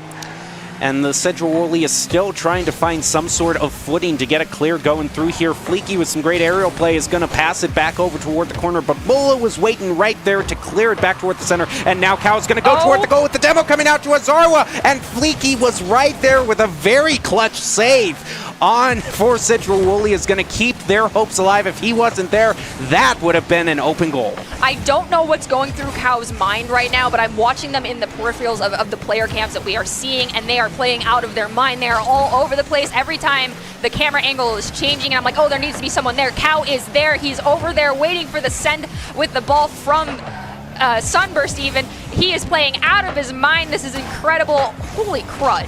Well, Cow has been a major playmaker for the Warriors so far, getting 2 shots on goal so far, just halfway through the match. Another one might be coming through there. Nope, it's just going to go off to the side, not going to quite count as a shot on goal. Boland's also had the same amount with 2 shots on goal. Save in there coming through from Ashton and Azawa, unfortunately, from both of them, so that means another double commit as it's going to go in front of the goal, and Azarwa coming through with another save there, now turning into a clear with Fleeky. Pass it back over to Azarwa. Bola steals it away at the last moment, preventing that shot on goal from coming through. But the Cubs still have some fight left in them. They want to keep this push alive, are gonna try to push it, but Sunburst with a great save in there. Ashton another shot on goal. Bola with the save, and it is unrelenting, and now that might just be the clear that the Warriors need. Yeah, and you can catch your breath for a quick moment, because that was very exciting, as we do see a bullet going up to spike that ball down over towards Sunburst. Sunburst has full boost, is not able to get control of the ball. Ashton's going to grab it, send it down towards an almost completely open goal. Thankfully, Cow was able to catch up and send it to the corner. Now Bull is trying to wrangle it into the middle of the field, doing some more fancy footwork right here. Into a goal, double-teamed, and still scores the goal. That is the first goal, and that took, holy crud, almost 3 minutes and 30 seconds. There's only 90 seconds left in a 1-score game. This is anybody's match. It is anybody's match, and it is still match point for the Cubs. Central Wooly just needs one more. They're going to find the equalizer with 90 seconds left on the clock. Is this so close? Any team could take it. All right, now I want 2 back-to-back kickoff goals from both teams. Just kidding, because it's not going to happen, because it didn't just happen. Well, it didn't happen right there. Might happen. No, okay. Ashton with the save is going to clear it back toward the center, where Cow is waiting. The pass back over to the center, where Bola is going to keep pushing it up the field, picks up the side boost, and Fleeky's going to stop it right there. Cow now rotates back in as Ashton steals it away, but isn't going to be able to find... No, is going to be able to find the clear, because Sunburst unfortunately missed that in the air, but Bola has his back, is going to try to pop it off, is not going to get it in the goal. Both teams still tied with less than a minute to go. Less than a minute. Are we going to see another overtime golden goal opportunity, or is one of these teams going to clinch it at the very last second and score a goal as the ball is on the side of blue in a completely open net with a double commit coming out from the side of Troy right now, but Bola is going to be able to clear it into the middle where Arzawa is waiting, sending it back over to Starburst. Thankfully, Starburst has that full boost control, as does Bola, so they're ready to send it back over to the side of Woolies, and the Woolies are boost starved right now, so they cannot catch up. He's gonna find it! Finally scores that goal. That reverse defensive play worked out in your favor. I am so happy for you. It is now a 2-1 game, 30 seconds remaining. There is still an opportunity to see this go into overtime. And now Bola with the clear back over to Cedrawoli. Just any side control at this point to run out that clock could be great. Cedrawoli wants to find the equalizer. It's going to come through here, but a great save from Bola is going to keep that from going through. They try again. Now gets cleared out from Cow towards the open goal. Off the crossbar. Is not going to quite find it. And Sunburst finds it. That is going to be the nail in the coffin. Sunburst, I'm glad you just got 2 back-to-back goals, because in those first couple of games, you had some real nice shots that got denied. And now there's just 2 seconds left. That's not enough for 2 goals. I don't care what level you're at, high school or collegiate. The ball is going to hit the ground. And can you say reverse sweep? Because this match, the Cubs versus the Warriors in the Washington State Scholastic Esports Association for Rocket League, the final match of the final season, and it's Cedrawoli versus Troy, and this could not be a closer match. Going on to Game 5, the final tiebreaker.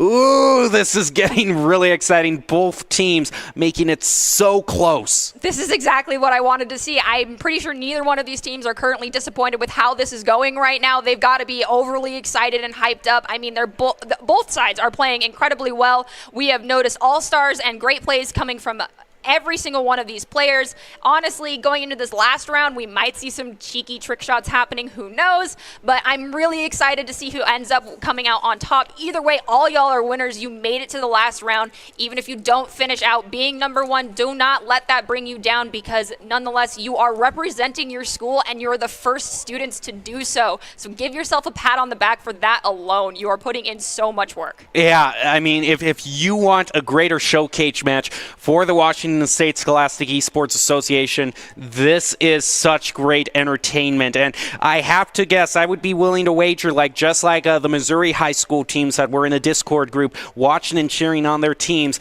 there are a lot of students in Washington right now glad to see their schools or the schools in the Washington, Idaho Panhandle area being represented and doing such a great job.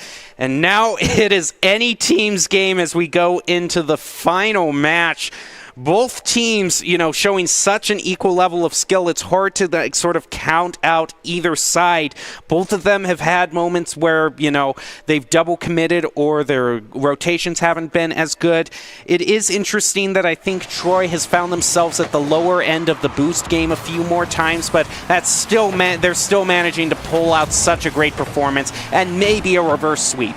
All right, well, this is the last round for both of these teams right now. It's the end of the season. This is where, pun intended, rubber meets the road, so it's time to clean up, make those small little tweaks, and either earn that victory as we see that first goal come out from Troy, even though, once again, they were a little boost starved out. No, they weren't. They were not. I got to correct you there. They must have heard the words that we were saying, because all of them had around 80% boost. It was Cedrawoli that didn't have any there, so quickly improving in that regard, and they might try to get another goal here. Now they're a little bit more boost starved as Ashton has the highest boost. Bola is now going to refuel back up to 100 as it gets cleared back over toward Troy's side. They're not going to allow that clear to go forward, though, as Bola centers it up. Can one come in? No, they cannot, and the goal is just going to have to wait a little bit longer. Unfortunately, right now, Troy is in a slight bad positioning as all of their team is kind of bunched up on one side of the map, not really giving them a clear opportunity for a passing clear shot, as we do see Wooly is able to spike it over them, and Cal is going to try to prevent that goal, but Ashton's going to get it. We are now at a 1-1 scoring game after 1 minute has elapsed with 4 minutes remaining. This is the type of game you love to see, both teams so evenly matched coming in here, both teams having such a good winning record. And since I haven't said it, anyone watching, it's anyone's guess. You might want to give your guesses down below based on what you've seen on what team has been undefeated so far. I'll be able to give that detail at the end and see if Nerdy Bird's hunches were right. I don't care if I was red or not. I just want both these teams to be happy. Well, in a situation where, you know, one of them wins and loses, well, they both put in a great performance, but so they can be happy in that regard. But at the end of the day, one team is going to come out the victor, and both are fighting fiercely for that victory, as it's 1-1 with a little over 3 minutes left in this game. And as we're looking at it right now, the side of Troy is putting up a severe fight, and they're actually trying to starve out the boost of Wooly, but it's not quite working out in their favor, as Cal is unfortunately the one right now who is quote-unquote dead in the water, so to speak, stuck by the goal, and just praying that the ball doesn't get sent to him before he gets his boost up. He only has about 20, and that's going to be enough for him to get the save and push it over toward the corner where Ashton comes in, is going to center it up. Bola stops him. Demo onto Cal, and Bola is going to come through, getting a clear at just the right moment. Enough time for Cal to respawn and get up a full boost. And now Azarwa is going to try to keep the place up, but Liflinky comes in there and takes the lead for Sidra Wooly, and we're only halfway through the match. Anything can happen. I want to make a comment, but I'm going to bite my tongue. Okay. The greater question tonight is going to be not which team was undefeated, but what Nerdy Bird's comment was going to be before she decided not to go forward with it. Yeah, as we see the demolition come out on Ashton right now, so that is leaving them down a man. Cow has the opportunity to possibly snag this ball away. Bola's trying to send it to him. He gets the centering shot. Is there enough follow-up? There is not, as the side of Wooly is able to get control of that ball, but now all three of them have committed on the same direction, and Sunburst has the ball in the air. Bola is in mid, possibly able to send it away as Ashton misses that ball. Thankfully, one of his teammates is there waiting for him and is going to send it back to the mid as a demolition comes out on Zawa, leaving open a goal because they are down one man. Bola is going in for the spike shot, but it's just not enough, and there's no follow-up from the side of Troy. It's getting cleared out, and Cow is trying to stop it, but it's just getting sent to the wall.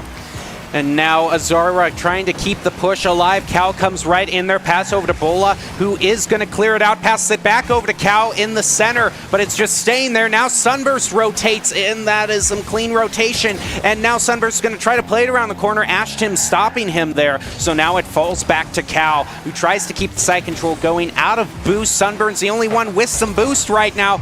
And now Bola free fuels, as does Cal. So now they can continue their push onto the goal, keeping the side control going with the shot no on way! goal, and Okay, so right there, I don't know if you caught it, but the side of Wooly, no one really had boost, and all of the side of Troy had taken that couple of seconds to charge up, so no one could stop that onslaught onto the goal. And Ashton just going right in off the kickoff to score that second goal for the side of Wooly. So now it is a 3-2 game with 1 minute remaining. We could still see this go into yet another overtime. in the span of 10 seconds, Troy High School has flipped this game over and now finds themselves in the lead.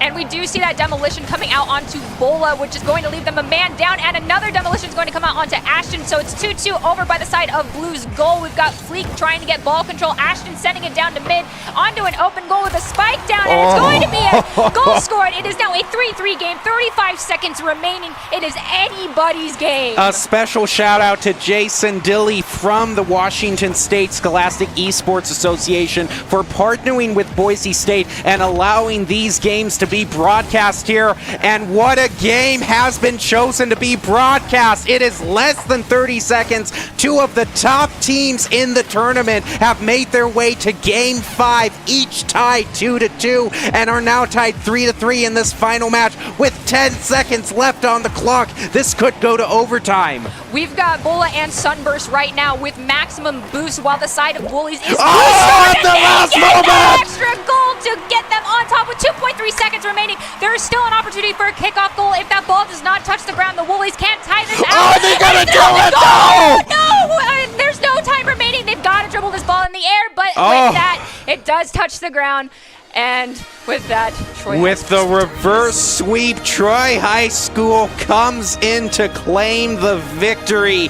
And Nerdy, Can I let you know? Yes, It was Troy that was undefeated. That's what I thought. But man, Sidra Woolley pulling out such a tough fight. What a round of applause to both teams.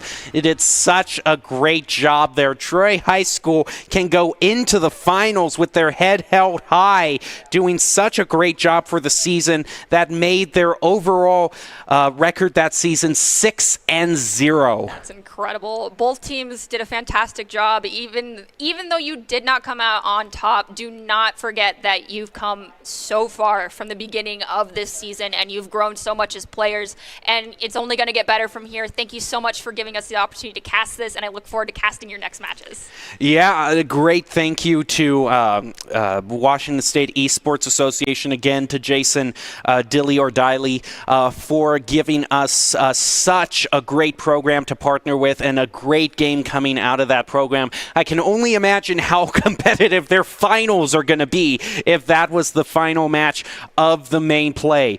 So now is the time where we go on to the player of the game. I gotta say, we were talking a bit about Cal being such an all-around good member for Troy. Yeah, I'm gonna go in favor of Cal just because of legitimately at that moment when I realized they were all over the place and where they needed to be at every possible second during one of those rounds that really came in clutch for the side of Troy, I have to give it to Cal. Yeah. Well, I could be wrong. Yeah, I will say, and this is probably just a little bit of home bias in this case, but do have to point out, even though it is the Washington State Scholastic Esports Association, Troy, the team from the Idaho Panhandle, still doing the Gem State. Well, he was really good too in terms of the overall clears and shots on goal. It was like Cal and Bola were working in tandem. Of course, Starburst, all of the team members contribute, but you saw a lot of play between those two throughout the game. Oh, yes, of course. There was a lot of teamwork and passing going on between them as they were basically playing that forward role, especially during those first couple of rounds. And Starburst was, well, I believe it's Starburst. Sunburst, sorry, was more on the defensive side. We did see Sunburst kind of flourish a little bit more near the end and go on that attack and become a bit more aggressive and show their actual play style, which was fabulous. So I look forward to seeing more from both of these teams and all of these players in the future. Well, a great job from Bola, who is the first player of the game from the Washington State Scholastic Esports Association. And this play of the game is brought to you by Idaho Central Credit Union, who believes a great player makes a team more successful. Just like Idaho Central's helping members achieve financial success, Bola is your Idaho Central Credit Union player of the game for the first match from the Washington State Scholastic Esports Association. He can pat himself on the back for making history in that regard in terms of Boise State esports broadcasts. Oh, yeah, for sure. But know that this is one of many to come. One of many to come, and a great new partnership. And it's great that we're partnering with teams from all over the country, from Washington to Missouri, across the nation. Over 2,000 miles separating the two, all joined by the miracle of internet. It's actually poetic when you really think about it. Yeah, it really is. Esports is bringing the world together during this chaos. Yeah, it is great to see that sort of school spirit come through. And a lot of great gameplay we had tonight in 2 matches of Overwatch in Missouri before hopping on over to Washington and the Idaho Panhandle to end it with some Rocket League. That's going to do it for us tonight, though. I want to thank everyone who watched. I want to thank production especially. Got to call out again that awesome new layover for Rocket League. I want to cast more Rocket League just for that layover. That was perfection. We are going to leave you with the top 5 plays of the game, brought to you by the Idaho Army National Guard. And of course, if you want to reach out to them, go to iGuard Gaming on Twitch, because they invite you to take your critical thinking skills into real time with 10 positions offering a $20,000 bonus and your degree of choice paid for. The Idaho Army National Guard is one of the best teams to join out there. And we're there going to leave you with these top 5 plays of the game tonight. Thank you for watching. Association Overwatch match. Not gonna lie. Where Bola is going to come right in there. Try to get the clear, isn't going to find it, so now Sunburst comes rushing in. Unfortunately, has no boost right now, so he might just have to rotate out. Goes back to collect some, where Bola rotates up toward the center. And it's going to find the goal, pushing Troy up to a 3-0 lead. That's the closest I can get. And now the shot on goal is going to be coming here through from Ashton, is going to be denied with a save there from the Warriors. In comes Azara trying to keep the play alive. There goes Cow Ball right in front of the goal. Shot on goal from Fleeky. Just didn't quite hit. Oh, there you go with a follow-up from Azara.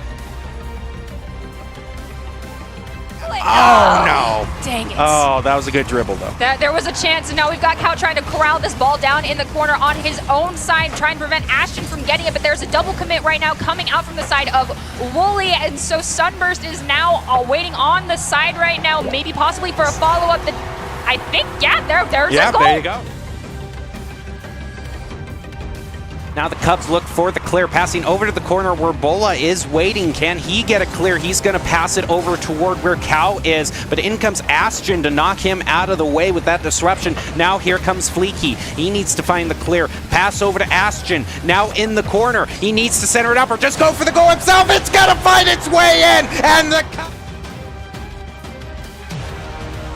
in the tournament have made their way to Game 5, each tied 2-2, and are now tied 3-3 in this final match with 10 seconds left on the clock. This could go to overtime. We've got Bola and Sunburst right now with maximum boost, while the side of Woolies is at the last moment! extra goal to get them